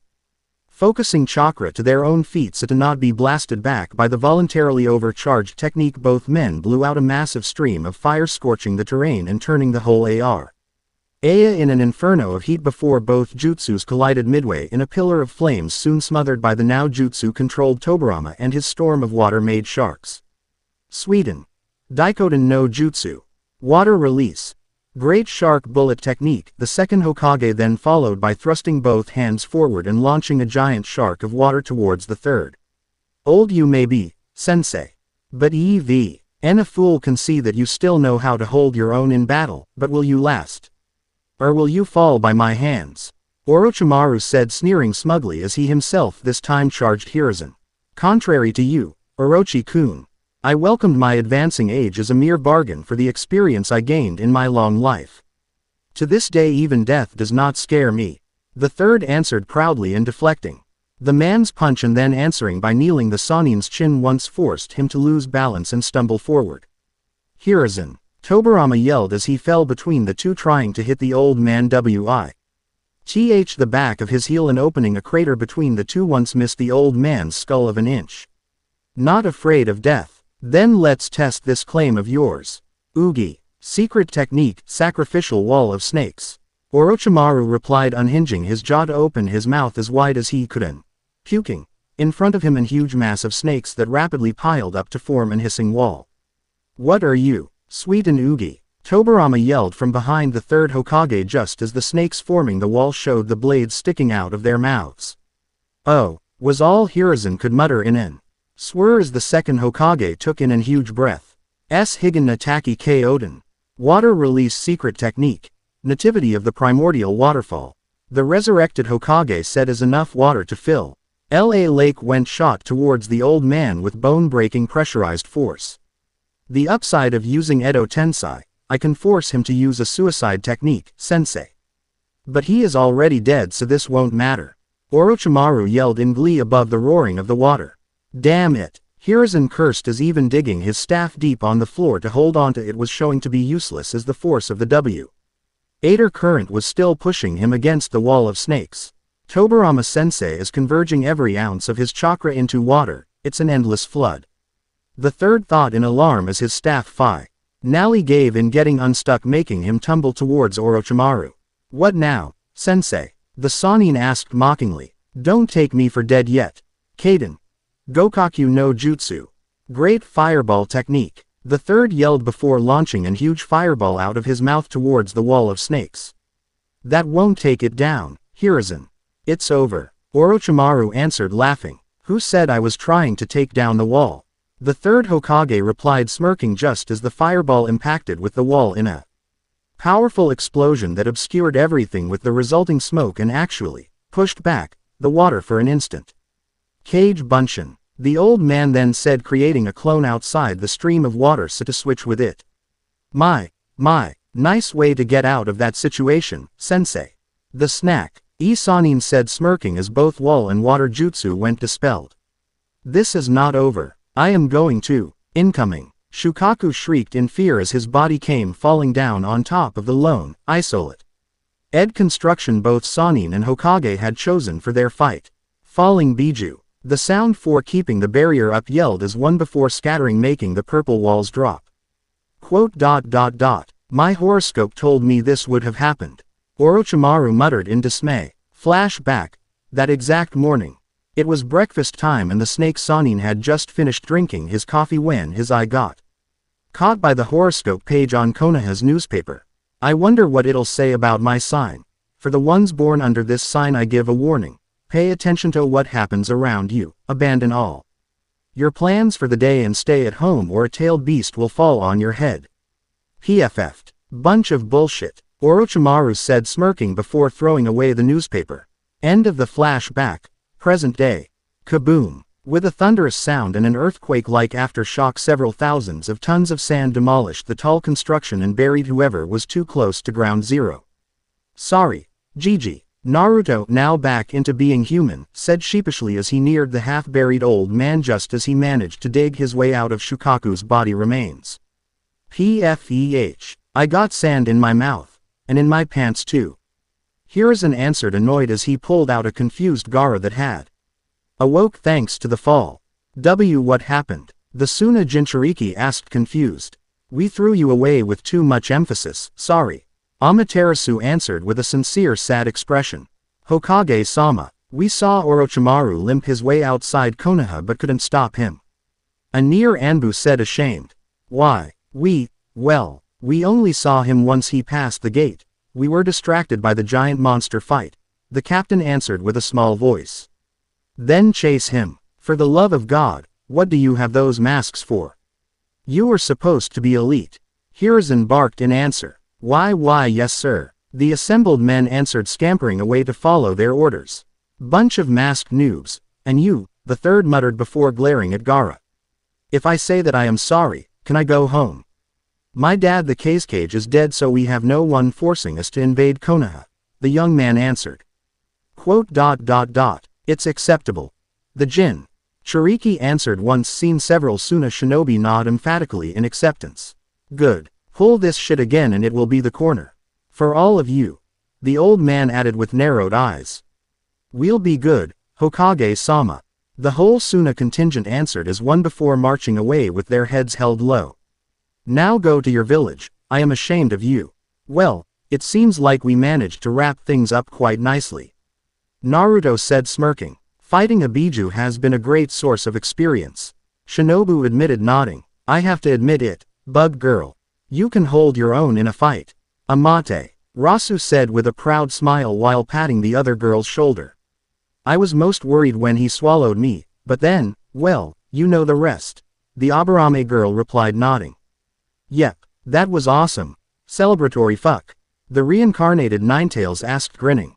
Yeah, the mother of the gods answered, grabbing Shinobu so that the three of them could disappear from the area. Hey, come back here. We still have all this sand and dead Oto Shinobi to throw away.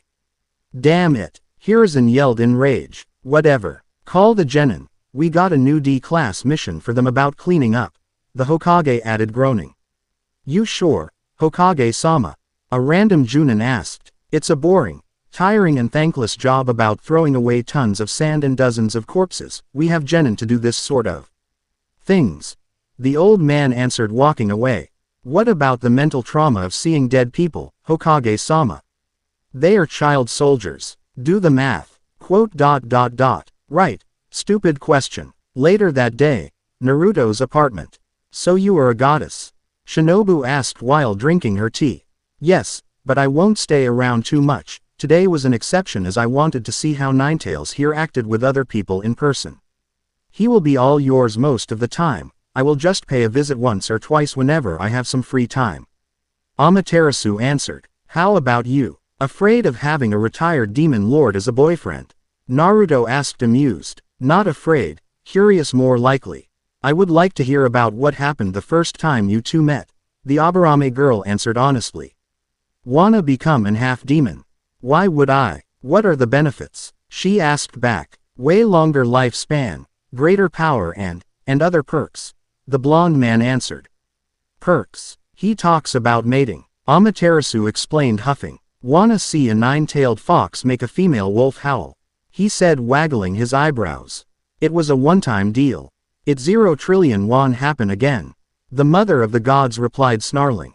Liar. You loved it. Naruto said, smirking. I do not. Do not. I said no. Amaterasu shrieked. And I said yes. Ninetails replied as he pounced on her with a feral growl. Quote. I happen to be still here. Shinobu said as the two youngsters turned into a male fox and a female wolf to roll on the floor in their fighting. Ooh, fighting soon turning into something else with the goddess letting out a long, guttural moan as soon as he got behind her. Oh, the Aburame girl muttered with raised eyebrows as the hungry round of furry debauchery happened in front of her. It was like a train wreck. She simply could not look away from the carnal display of lust or the tangling of furry limbs, loud flesh slapping on flesh and dangling tongues and bits while groans, panting, growls and moans LLED the room in front of her unblinking eyes while.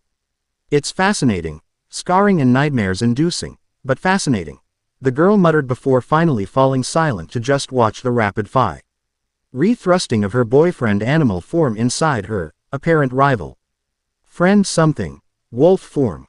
Just you wait until we are old enough as humans, then it will be your turn as well. The reincarnate. Ed Ninetails said, smirking as he created a clone behind Amaterasu to add another fox to the fun.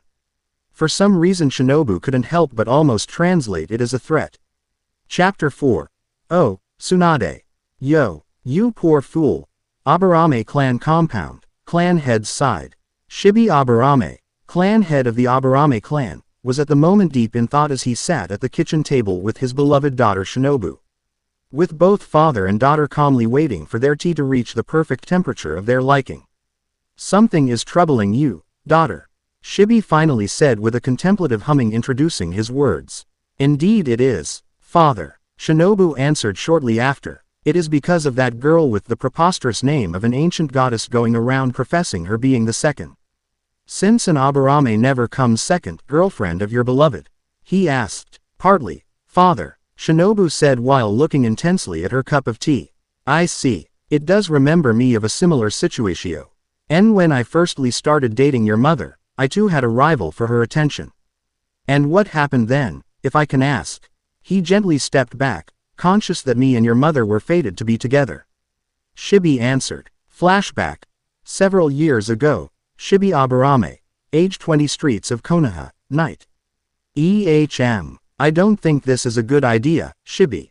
Inoichi Yamanaka said, looking around in apprehension. I reckon this to be the definitive solution to my issues instead. Now pass me a new lockpick, Hiyashi. Young Shibi answered, nonplussed as he kept fiddling with the back door of his rival house. Here. Saint still. B breaking and entering looks a bit extreme. Hiyashi answered as he kept scanning the dark streets of Konoha with his Byakugan. You really need to work on that nervous stuttering, Hiyashi. Inoichi said, shaking his head. I am working on it. I just hope if I'll have children one day that they won't take it from me, the Hyuga boy answered. Sigh. This is why I keep telling you that women are too troublesome, they force you to do stupid things. Now hurry up, it's almost 2 a.m., the next round of Uchiha will pass by here soon. Shikaku N. Era grumbled with a half sigh, half yawn as he moved Shibi aside to open the lock himself in a matter of seconds. Cho. Inoichi whispered. Road's clear, Inoichi. Go ahead. Chojuro answered with a thumbs up. Good. Here is the plan. We enter, dress him up in the Princess Celestia onesie pajama, add the teddy bears and Barbie dolls and put his thumb in his mouth once simulated his wetting the bed. Then we take pictures and enough writing samples to fake few mean diary entries and return everything to normal before leaving. Understood. Shibi instructed as the small group stealthy entered the house. Wouldn't be better if we just kill him? He would suffer less. Inoichi asked, shaking his head. No, he must suffer. Shibi countered with furrowed eyebrows. Okay. The others parroted, rolling their eyes. This is a mission of love. She is worth the effort. Shibi muttered to himself as they finally reached the boy's room. End of the flashback. Present day. Yes, he backed down voluntarily. He understood with no prompting that he had no chances. That is why he left Konoha to live as a hermit in the mountains under fake identity. Shibi continued saying once returned from his trip on memory lane. Not too far away. The man's wife chuckled, amused at the memories while she quietly eavesdropped, especially since the rivalry had all been inside Shibi's head, as she had long had a crush on him. And the hidden mean streak inside her found the idea of him going that far in the name of his love for her quite endearing and hot, very, very hot. Father, Shinobu asked, confused. Want me to help you? We can make her understand young Uzumaki is already taken. Shibi offered. She is but a very small part of the problem, father. Then what is the biggest part? The father asked, sounding worried. I finally understood why I could so easily pass for a boy. Shinobu said, patting her plain chest. Crackle. At that, faint cracks appeared on Shibi's cup as he clenched it a bit too tight. What do you mean, daughter? Shibi asked, with his voice turning way too stiff even for Aburame standards. I have been checking myself in the mirror lately, father. NWH. My backside appears to be fitting in what is apparently endearing and attractive for boys, as I discovered by spying on Ino-san and Sakura-san gossiping. My chest seems to be awfully underdeveloped. Crackle. New cracks, definitely deeper than the previous ones, appeared on Shibi's cup at that. I am afraid I won't develop like the other girls my age, father. And while my boyfriend ND has more than once openly expressed his finding myself attractive all the same, should one day intimacy come, I have doubts he will be of the same advice once seen my naked body. Crash. At that, Shibi's cup exploded with how hard he clenched his hand around it. Why would he see your naked body? The man asked coldly. My dear, it will happen someday if they intend to get married. Shinobu's her said, giving the man a new cup while cleaning the wasted tea from the table. Married. Shibi repeated as the new cup too exploded in his hand while his bugs buzzed in answer to his mounting stress levels. Mother, Shinobu asked. Crack. This time it was part of the table to give in as Shibi's hand snapped it in two. D cup. Mother, Shinobu asked with a tone of wonder. I will help you preppa. Your first seal empowered chest wrapping, like my mother did for me and my grandmother did for her. We are faithful to the extreme, only our beloved can see our true beauty. Thank you, mother, Shinobu said with a tiny smile herself. Has he seen your eyes already? She asked, making Shibi let out an unhealthy choking gasp. Yes, mother, he says they are pretty. Shinobu answered with a faint pink hue dusting her cheeks. Aburame eyes were peculiar. On the outside they looked normal, but should one watch really close they would see the truth. The whole eye, white part comprised, was in Fa. Court compounded like bug eyes are.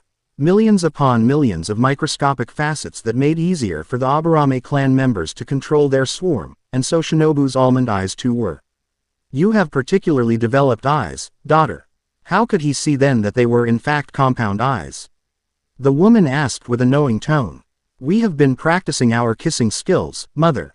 He is quite the adept and is eager to take it slow so to appease my perfectionist side. And practice do make perfect, or so they said, so we practice as much as we can. The young girl admitted. Ah, I am so happy for you, my dear.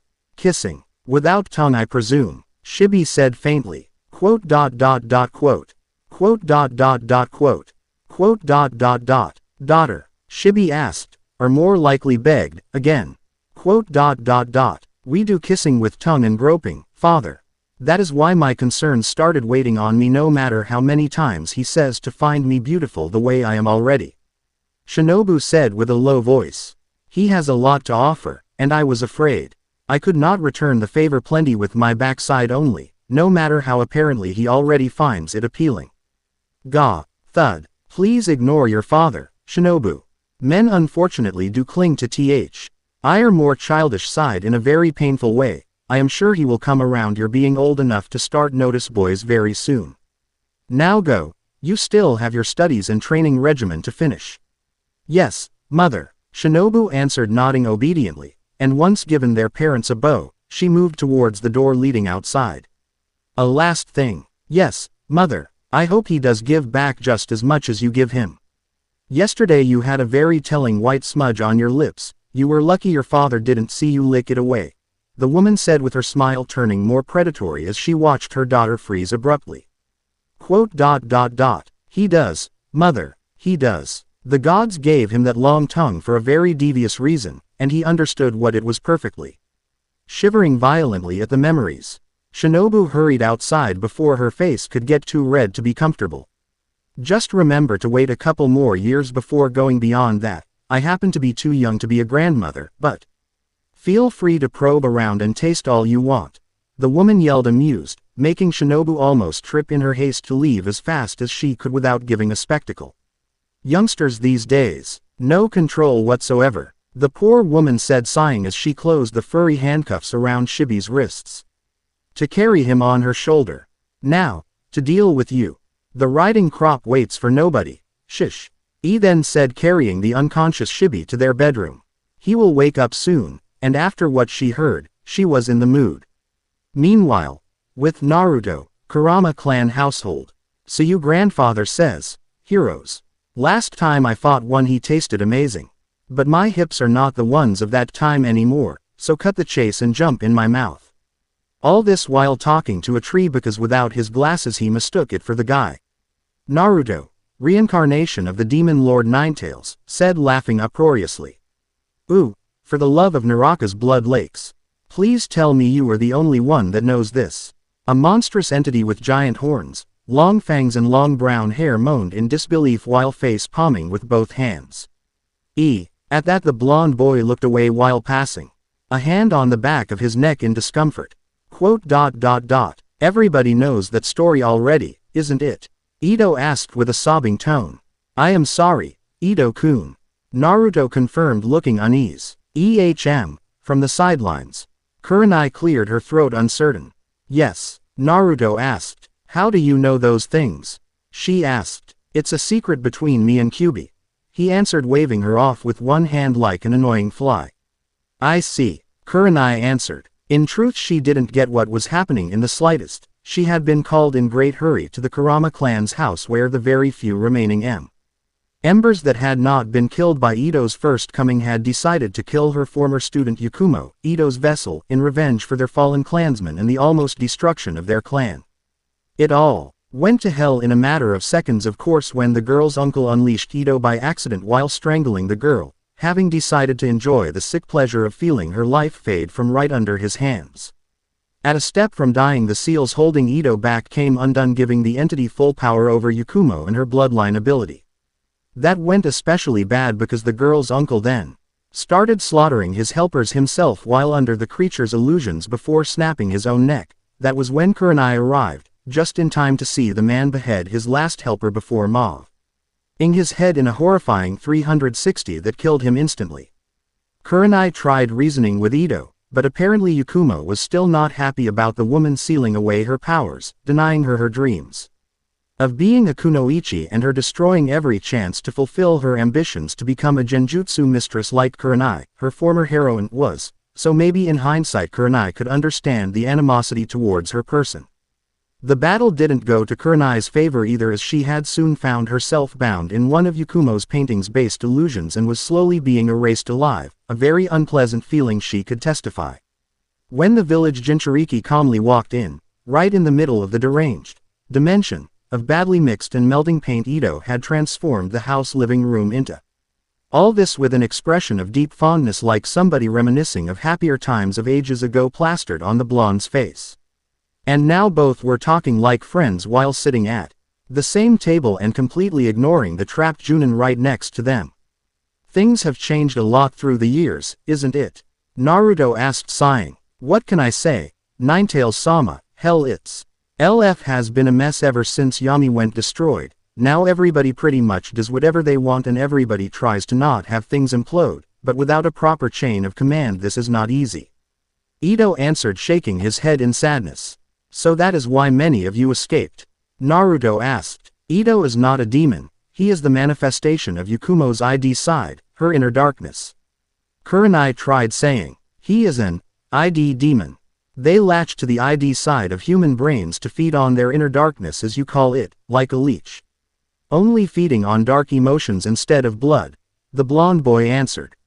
And I like it here, Ito added. And he likes it here, the young boy finished saying, smirking. And by the way, those people were really nasty, you have no idea how many advances Yakumo's uncle tried making. She is very gifted, so having her bear children with pure blood could have created a new very strong generation of ninja for the Kurama clan. Ito said with a scrunched nose. Very. Listen, poor Yakumo is really gifted, very gentle too, and is a nice piece of work. This is all me, but her real self is very nice to look at. Pretty even, by human standards.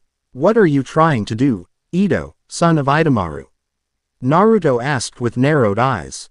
You are still the great Lord Ninetails, reincarnation or not, your powers are still great and every day they grow more to return to all their former glory. Get to the point and take your head out of my ass, the blonde hissed. Can't blame a lesser demon for trying some brown nosing to survive. Yakumo is a poor thing, and should she die I will be forced to return to hell if I don't find another suitable ID to leech on. She needs a strong mate, otherwise her gift will go to waste. She is just too weak and needs somebody strong protecting her. I need somebody strong to hide behind if the worst happen, Ito said, unsure while rubbing his hands nervously. I happen to be in a relationship already, Naruto said while sipping his tea and nailing Ito with a cold glare. My girl here is too nice to be a bother. I am sure she won't bother your woman, Ninetails-sama. I mean, you look at her and feel the need of protecting her from the world. I too fell for it, even if I am demon. Give her a chance. I just eradicated her last family in my bout of self-defense. She is all alone, Ito said. People would have trouble with her going around.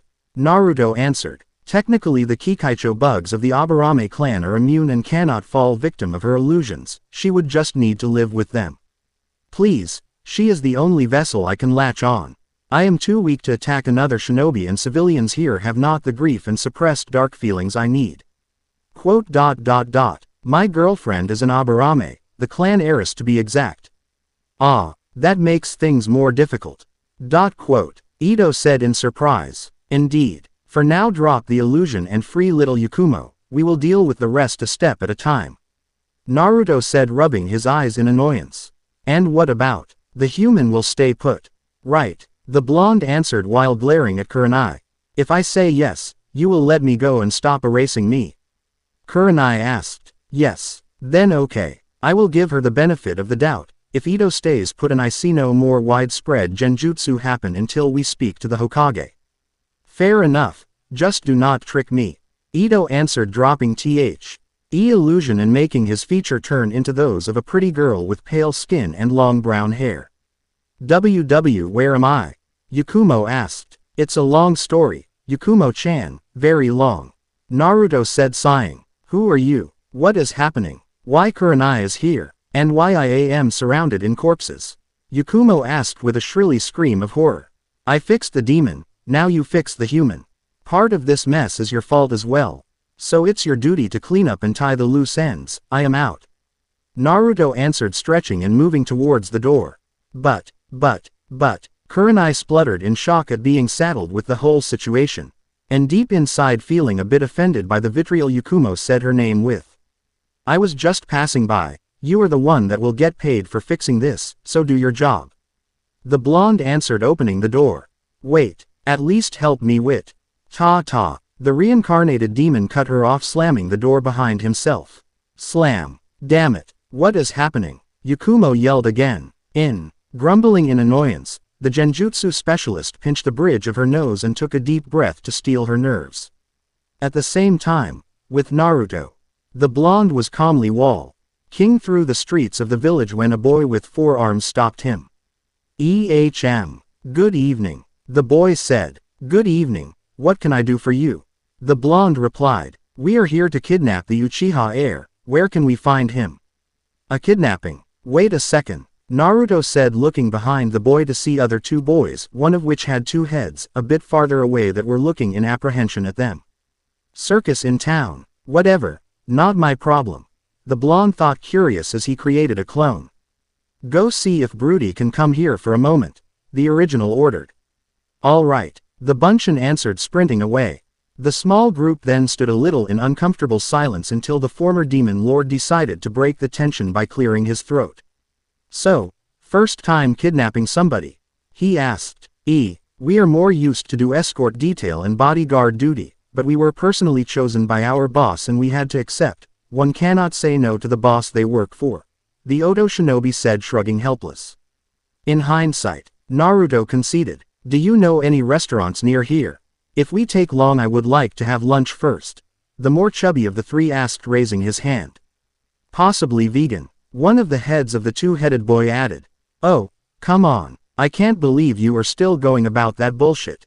I want a steak, the other head said, furious. Corpse eater, the first head replied, scandalized. Are they always like that? Naruto asked with a raised eyebrow. You have no idea. Hey, have you seen a red-haired girl?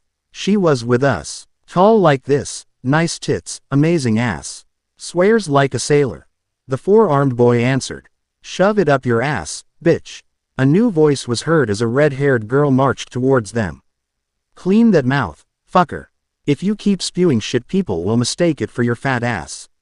Enko was heard yelling back while Asuma struggled to stop her from pouncing. Here is to Yuya, the chubby boy said, sighing. Nice potty mouth, Naruto said, snorting. Mind your business, son of a bitguah.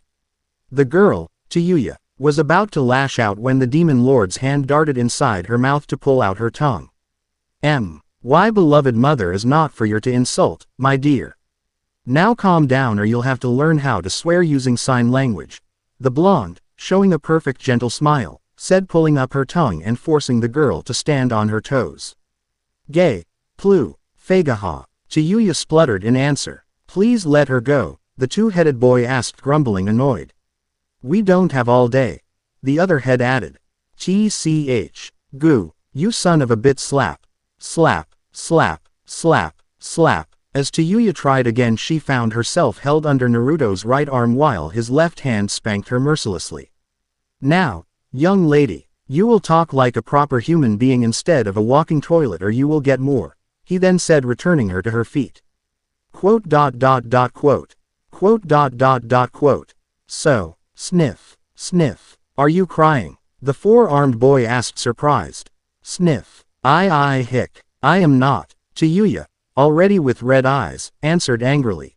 Yes you are, Naruto said with a more honest, gentle expression. I am hick, not, she answered, stubbornly, with big tears still falling from her eyes. You were being naughty. I wasn't, she answered with a childish whine. Sniffle, sniffle, sob. Come here, come on, the blonde said, opening his arms wide. Ooj, the redhead replied, biting her lips and stubbornly looking away while still hiccuping a little. Come on, little Tayuya-chan. I am not a hick.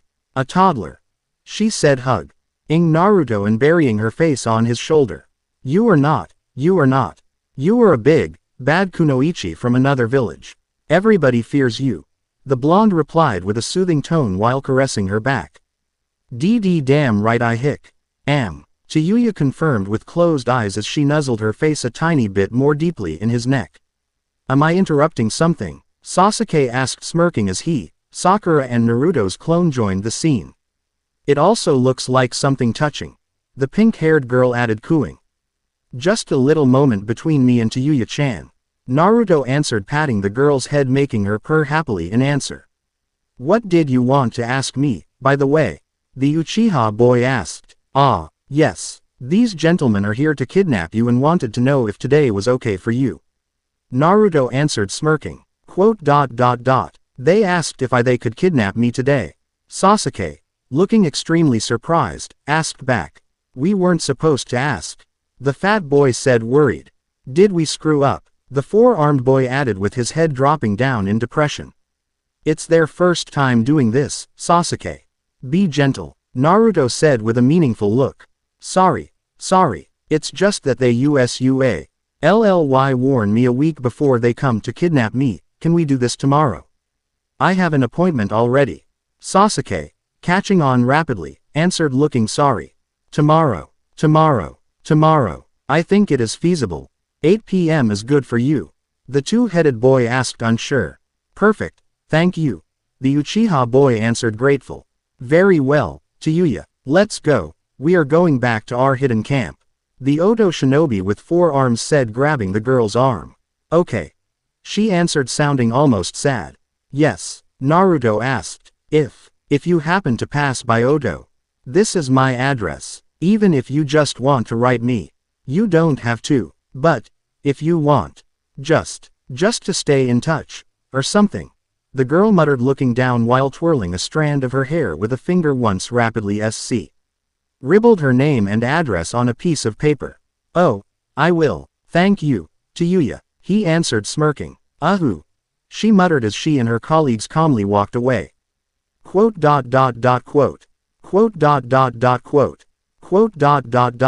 "Basically morons," Sasuke said as soon as the 4 disappeared around the corner.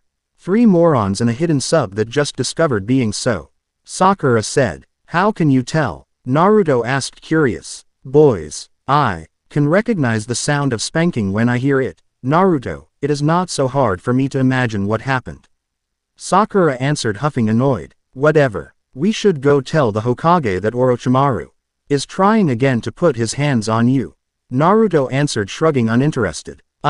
Please word it differently, Dobi, you make it sound dirtier than what it is," Sasuke begged. "I think that Sannin likes you," Sakura added, smirking. "Come on," the Uchiha heir yelled with a groan. "It must be his wonderful eyes," Naruto said, cooing and battling his eyelashes in an exaggerated fashion. Screw you, guys," Sasuke answered, whining and face-palming. "So, let's tell the Hokage what happened. I hope he has some plan to deal with this that won't be too much of a bother," Naruto said, yawning, bored. 2 days later, Tanzaku Gai, pub. "And so me and the 3rd Hokage opted to send me here to look for you, so to talk you into becoming the next village leader, and this is how we ended up here," Jiraiya said, emptying his dish of sake. "I knew I should have took care of Minato's training myself." Tsunade Senju, 3rd member of the Sannin formation and renowned genius medic, said, grumbling, annoyed. "Hey, at least I would have been able of teaching him that certain fail-saves are not worthy being added to last resort plans," she said, huffing. "I have that bar some personality issues. Merging of memories and strange unnatural powers. Dear Naruto is a kid like every other." The Hokage even alerted the Junin that if Naruto starts showing signs of esoteric knowledge, it is probably just what the Kyuubi knew, slipping through for an instant, a minute, and he returns to normal. Jiraiya replied, "And the fact that he has been turned into a Biju-human hybrid is apparently normal to you," Tsunade added dryly. "Sometimes. Normal is just a matter of semantics," her friend answered. "What about the other 2 brats you took along?" she asked as the 2 looked at the ble in the far corner, not too far away from them, where Naruto and Sakura were teaching Sasuke the basics of poker, soon forcing the clan heir to sign IOU after IOU with clenched teeth as soon as they started playing for real. "You suck at gambling," the blonde was heard saying. "Shut up, I'll win everything back next round. Sasuke growled in answer. You better start soon, or I will cash on all the dates. Romantic dinners and shopping sprees you will pay for. Sakura answered smirking. Grr. Quote. The girl simply tagged along. The broody one has Orochimaru hunting him down just like Nar. Yuto has this strange Akatsuki organization hunting him down for being a Biju. Jiraiya answered shrugging. So Sarutobi-sensei thought that two Sannin would have been able to defend both, I see. Tsunade answered sighing. What I don't understand is, the Sharingan can be implanted and the snake bastard can switch bodies easily enough. Why fixating on the boy if he can take every strong bow? Die he likes and simply keep implanting those eyes at every change. Yes, it is strange. Quote. Wait, Jiraiya, isn't the boy Itachi's little brother? The Slug Queen tried saying unsure. Quote. Ooh, the spy master finally echoed in realization after a long pause. He is still on about it. It's a deeply rooted issue, you can't pretend him to move on anytime soon. Yeah, but, it's messed up, and childish. You know Orochimaru has a hard time letting go of grudges. Still, so, what about the reason I am here? Jiraiya finally asked as soon the sake bottle went emptied. Sigh, you know I hate the title of Hokage.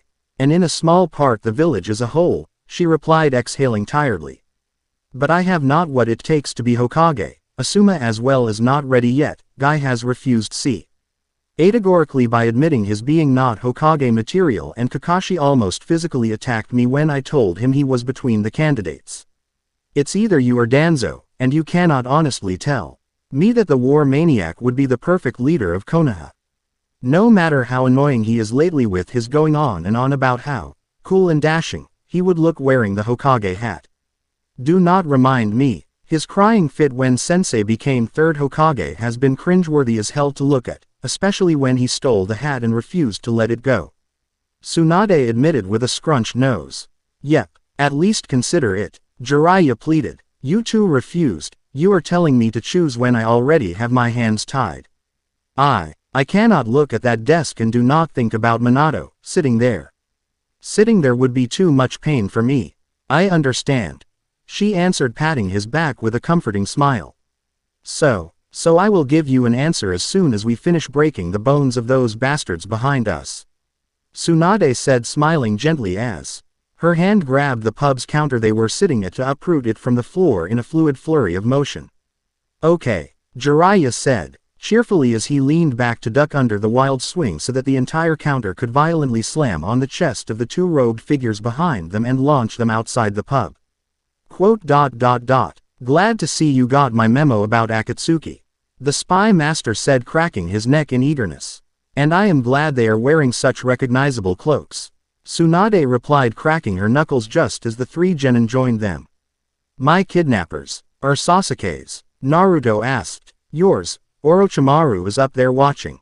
Jiraiya answered, jamming his thumb towards the top of a near house where Orochimaru and Kabuto were standing in wait.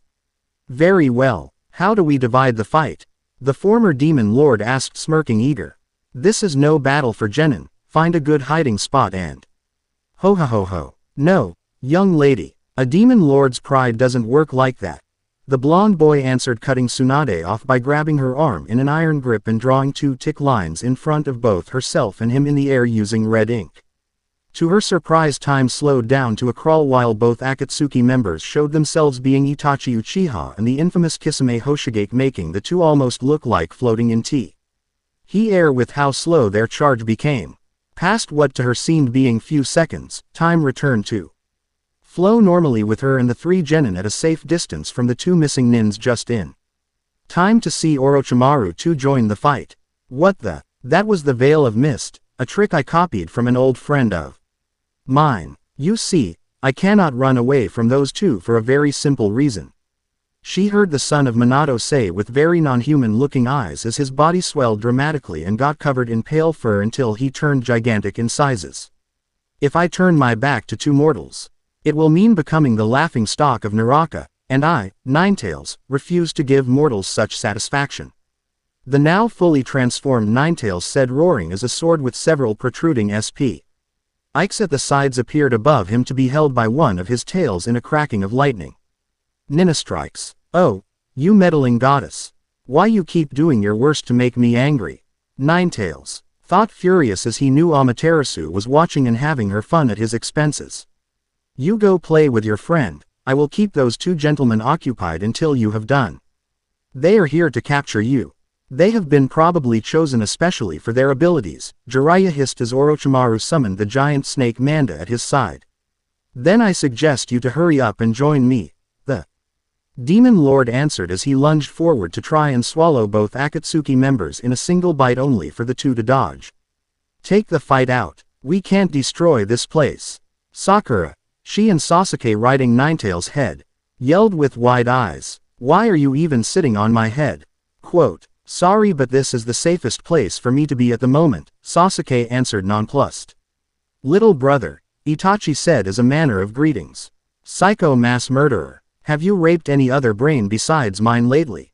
The young boy asked. I had my reasons, Sasuke. The other replied. Oh, please, do tell me, you wouldn't understand. But I can be expected to drown in obsessive tendencies about revenge and forget everything else instead. Aren't you being a bit presumptuous? Sasuke said snorting. Estranged family. Naruto whispered to Kisame. You have no idea, nice sword. The other answered. Thanks, a bit flashy but it gets the job done. Like my Samahata, I understand what you mean. Quote. I feel like we are missing the point. Sakura muttered unsure. This is besides the point, little brother. Oh, yes, the great Itachi cannot explain himself. It is SOOO beneath him. Sasuke yelled dramatically. Spare me the drama. I had a tight schedule, it was either the Tsukuyomi or me beating you blue. Boo-oo. The super-duper mega-ultra prodigy miscalculated the time needed to slaughter his family and friends. It is so tragic. Hey, just admit it. They made fun of those lines on you face and you snapped like a drama queen. These are expression markings and expressions. What expressions? A brick wall is more expressive than you, Itachi. Sasuke answered scoffing. I won't stand for somebody whose hair look like a geese backside to say that to me. Itachi countered. Then come up here and punish me. Come on. I do not need to come up there. I can force your teammate to bring you to me easily enough. The older Uchiha brother said satisfied as his eyes turned into their Sharingan state and then evolved into the superior form. Here comes the Hexagon. Naruto said. Sharingan. Itachi corrected bitterly. Hexagon. Gary Stu Ingen, Sharingan. The same. The Ninetails replied shrugging. You'll see. The Uchiha missing nin said as the same eye pattern appeared on Naruto's eyes making him slowly move down to be eye level with the Akatsuki member. But I wanted to fight the giant sword. Kisame said whining. Next time. See brother. You came to me, now. KP2. The ball of spit could have easily filled an Olympic pool and it slammed on it. Aki's whole body with the strength of a speeding truck, covering him from head to toe in a sticky mess of saliva with the consistency of slime and the rancid smell of digested lunch. Bwahahahaha. You thought you were dealing with a biju. Too bad. Instead it was me, Ninetails. The Demon Lord said in cruel amusement as he pointed at himself with his massive thumb while his eyes returned to normal. Kono Ninetails da. Quote. You know, I think I will upgrade you to best friend after this. Sasuke admitted impressed. PFF'd hoo. Why you need a hand? Kisame, whose face was more red than blue now, asked with a weak voice as he barely held back his laughs. Once cleaned his face from the muck covering him, Itachi gave short screams of disgust as he tried to remove as much spit from his person as he could without slipping. With the Sannin trio. Quote. You okay, bastard? Jiraiya asked worried as he saw Orochimaru develop a serene expression on his face. Yes, you old pervert. I just finally saw my lifelong ambition being fulfilled. Watch somebody spit on the face of that pretentious brat. Orochimaru answered sighing in satisfaction. So I can finally throw away the vat of spit back home. Kabuto asked with a way too hopeful expression. Vat of spit, Tsunade asked with a green face. Ever since the incident between Itachi and Orochimaru-sama years ago. My master has kept spitting in a special vat to collect it in the hope to repay Itachi for his transgression. For fuck's sake, man. The guy was 3 years old. You do still hold a grudge for his spitting on your new sandals then? For real, Jiraiya said in disbelief. They were new, but now it's no longer my concern. I plan to take Sasuke's body for the Sharingan and then use him as a bait to capture Itachi and drown him in my vat of grief-marinated spit and let him feel the combined weight of my grudge against him. But that brat actually managed to give me the spectacle I was hoping for. So now I can finally put that issue to rest. Orochimaru answered. So you will let me be? Sasuke asked hopeful. I will still take your eyes, but you can keep your body as I will just transplant them. Contrary to popular belief, you can transplant them and properly train them if you know what you are doing as a medic. So be a dear and gouge out your eyes and give them to me like a good boy, the snake Sannin answered. But then I will be blind. Sasuke answered horrified. We all have to make sacrifices at some point. Orochimaru answered shrugging. You psychotic bastard. So it's a no. It's a fuck no. Quote, Che, youngsters these days, they do not respect their elders anymore. Enough, Itachi said as a giant construct of chakra covered him, taking the shape of a cloak-covered warrior. Now you can summon avatars of chakra. Any other ability you want to pull out of your ass? Ninetails asked, shaking his head. Get ready, Kisame. Yep, time to work. The man's comp. Anion answered, removing half the bandages covering his sword while smirking savagely. Bring it, the demon lord said in glee and headbutting the chakra construct, making both that and Itachi skim backwards. I am gonna cut your tails shorter, brat. Kisame yelled as he jumped high from the side with his samahata held to the side. Claang. In answer, the massive blade Ninastrikes came down. With merciless anger slamming the blue-skinned Akatsuki in a crater as he had barely the time to raise his sword to guard himself. Phew, you weighed a ton, boy, Kisame said, excited as his knees buckled a little under the weight of the blade above his head. I am big-boned, the giant fox answered as Itachi was once again up to his face. Tsukuyomi, the Uchiha yelled.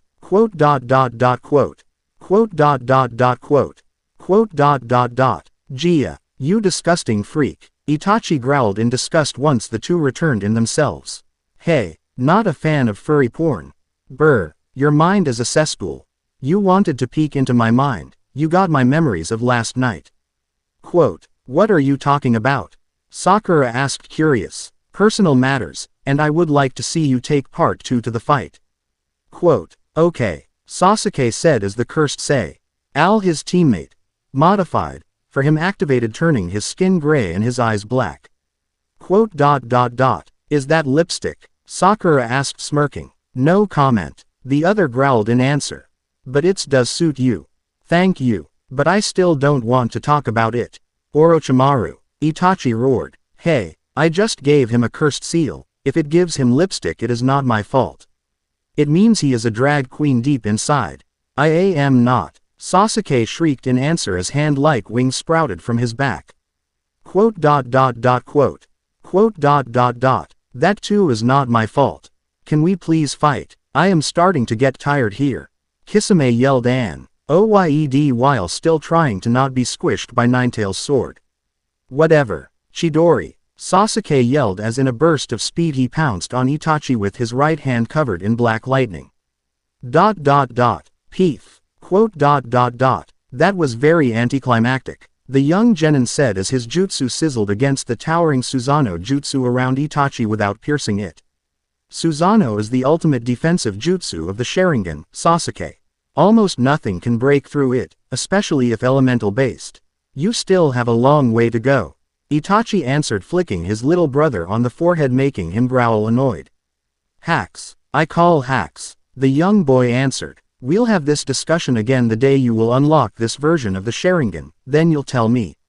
Quote, No, don't you dare. I dare. Tsukuyomi, Itachi answered, making Sasuke faint instantly and return to normal. Can I? Sakura asked. Yes, please. Both Akatsuki answered, letting the girl recover the fainted Uchiha to take him away. What are you showing him?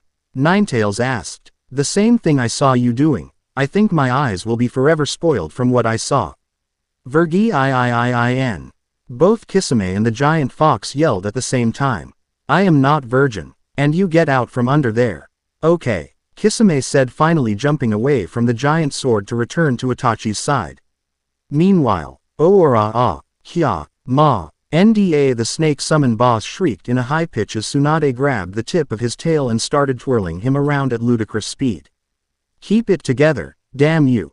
Orochimaru growled furious as Jiraiya's Rasengan drilled a giant hole on his chest, forcing him to spit out a new body. Hey, that's unfair, the Toad Sage yelled, offended. So is using a seal-less jutsu. Is that Minato's creation though? How is it done? The Snake Master replied. Oh, that's easy. You just have to. Hey, can't blame me for trying. Kabuto, I am kinda occupied, Orochimaru-sama. Ga, the glasses wearing young man answered as he once barely avoided Tsunade's summon Katsuyu's acid spit. Gamabunta, here I am. Manda, Orochimaru countered. Incoming. The snake summon answered, crash landing next to him once thrown away. Katsuyu, I am here, Tsunade dono. The giant slug said, joining here. So, here we are, rock, paper, scissors summon style. Jiraiya said with narrowed eyes. You didn't stop me back there. What makes you think now it will be? Cherry bomb. They heard Ninetails scream as dozen bombs the size of a small house rained around them. Oh, the Sannin trio plus summons. Muttered with wide eyes as even more bombs appeared. Back in Konoha, Hokage Tower. So bored, Hiruzen said, whining. Krataka boom. Wah, I want a cool fight to the death too. I am tired of just signing papers. The old man said, crying childishly as the shock wave managed to launch him and the desk outside his office and even uproot the roof of the houses closer to the village entrance. Back to the fight. Is everybody alive? Tsunade asked, coughing loudly as she dug her way out from under the groaning and singed giant body of Katsuyu. I am okay, Jiraiya said with a broken voice before falling down face first in a dead faint. Ooh, I will feel it tomorrow. Gamabunta said, groaning before dispelling along Katsuyu and Manda, the latter needing a second snake to drag him along because too unconscious to dispel alone. Where is Orochimaru? Tsunade asked, looking around. Not too far away. Hold on, Orochimaru-sama. We are almost there. The still smoking Kabu said, holding the well-cooked snake Sannin on his back. You used my body as a shield, bastard. The man replied in tired anger. I am sorry, master, it was mere instincts. Then you are instinctively a bastard. I am sorry, master. Shove it, Kabuto. Yes, master. The young man answered, sighing. Back to Tsunade. That was one hell of a bang. The woman admitted, dragging her friend behind her. Need some help? She asked. Nah, I am holding up well enough. Galastorm. The Ninetails answered, summoning a strong gust of wind that launched Kisame up in the air with his own version of the goofy scream. Stay still, Itachi ordered, summoning once again the towering Susanoo avatar around himself to punch the giant demon. Ow, Inferno. The other replied, summoning an explosion of fire in front of the Akatsuki member. You want a battle of flames? Itachi replied coldly. No, I want you dead, mortal. Power slash. The demon lord answered, surprising the Uchiha by cutting a deep gash in the Susanoo armor. The feeling is mutual, now burn. Amaterasu. Quote, somebody called me. The young girl with long white hair and red markings answered, appearing between the two and getting covered in black flames immediately after. Quote, is this the way to welcome a goddess? The girl replied, huffing as she gently patted her body until the black flames died down without damaging her. Goo, Itachi muttered with wide eyes while Kisame finally came down from his flight to land headfirst behind him. What? Amaterasu asked, confused. You are appearing before a mortal. They are no longer are used to you others coming down in person. Why are you here? Ninetails asked, grumbling. You mean to tell me you are Amaterasu? Itachi asked. In answer, the girl turned into a giant white wolf with red markings and the sun itself shining behind its head. The very air was filled in her godhood and flowers kept blooming all around her as the sky cleared of the few clouds in it. It was not a matter of showing. She was the real deal. The others simply knew they were in front of the mother of all gods herself just by meeting her eyes. Show off, Naruto said, huffing as he returned to being human. I won't take that jab from you, my dear fox, Amaterasu answered, smiling amused. Che, the blonde boy hissed in contempt. Holy shit, Tsunade said in surprise. Likewise, Itachi added. Ehm, I am not a believer. Am I in trouble? Kisame asked while raising his hand. Depends, you still want to hunt down my little love boy? She asked back. I am not your love boy. You plowed the divine ass of Amaterasu. Now you take responsibilities. Fine, he answered, grumbling. You and her? Tsunade asked. It happened. The reincarnated demon lord answered, shrugging. It happened implies it was a one-time deal. We do it thrice a week, it means the thing is serious, Amaterasu said, huffing. She is right, Sakura said. Not if she likes it. The blonde answered, smirking. Dragging gods in this is unfair. Itachi tried saying. I won't always intervene, have no fear. The goddess answered, laughing as she returned into being a short girl with long white hair. Just go, you two. You can't win. The toad sage, now finally awake, said with a meaningful look. You were lucky. Next time it won't be so, Itachi answered, grabbing his companion's shoulder. Hey, wait, I can still fight. Let me g, the blue-skinned man tried saying as both disappeared in a forced shunshin. What? The renowned super pervert asked, confused by the others looking at him. Does Itachi, by chance, work for you? The slug queen asked with crossed arms. It was really that evident. The old man answered with a shy tone and blush. A tiny bit, luckily his partner was not exactly the world's sharpest blade and probably didn't catch it. The woman replied, groaning. And you, sigh. Let me guess, you people want some answers. The reincarnated demon lord said, sighing. Yes please. The two sages plus pink-haired girl answered as one. It goes without saying that this will be the secret, talk and you'll be in trouble. The sun goddess answered with narrowed eyes. Of course, Jay, ust help me wake up. Family issues, here then say we'll talk and explain. Naruto said with a defeated tone. 1 hour later, in a new bar, the whole group sat at the most isolated table they could find. And using both slugs and toads to be sure nobody could eavesdrop, when the blonde boy finally decided the coast was clear enough for him to talk freely. So, what do you want to know? The former demon lord asked, yawning. Start with a rapid rundown, then we'll see where to go from there. The toad sage answered. Very well. In short, Yami was the so-called supreme master of all things evil and my previous boss, every day covering the world with his darkness more, bringing misery in the hearts of mortals and stuff like that until one day, feeling the itch, he got frisky with a dryad. The plant demon got knocked up and the drama queen darkness incarnate made a running without recognizing the half-plant brat as his own. Years passed and centuries after Amaterasu kills Yami the dryad Nally gives birth, dying as soon as she delivers the baby. By now too weak to do anything, the small mistake of nature can only feed on the spilled blood of thousands of people dying during a centuries long war happening not too far away from where he was born.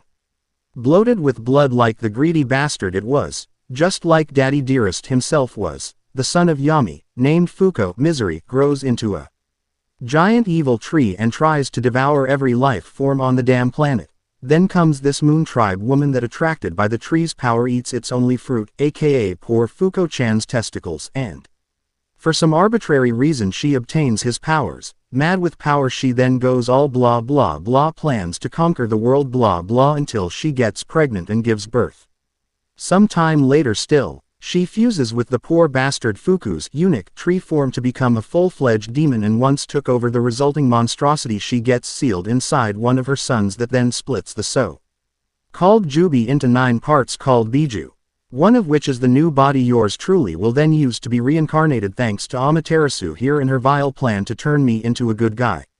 Naruto explained. Did I said everything right? Yes, but my plan was not vile. I was just giving to a stubborn fox a second chance because I saw your potential to be good. Amaterasu answered, huffing haughtily. Exactly. It was a vile and cruel plan. Blee. The sun goddess answered while sticking out her tongue. Ooh, I am too sober for this, Tsunade said groaning. Pansies. And before all this you were?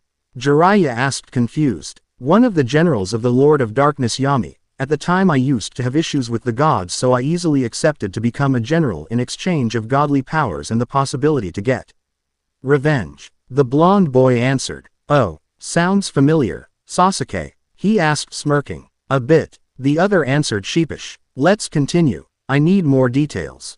Tsunade said, rubbing her eyes tiredly. As you wish, but it won't get any better. Hurrah! Was the chorused and tone-dead answer of the group. Several days later. Hokage office. Ho ha ho. Glad to see you accepted. What took you so long? The old man Hiruzen asked happily. Had to digest some details about this job and other things. Tsunade answered with bloodshot eyes. And wait for them to no longer be completely wasted. Not that my teammates were any better. Naruto added laughing. Try to see things from our point of view, Sasuke said groaning. Nope, not interested. The other answered. So you scarred your teammates and everybody else into drinking to forget the trauma?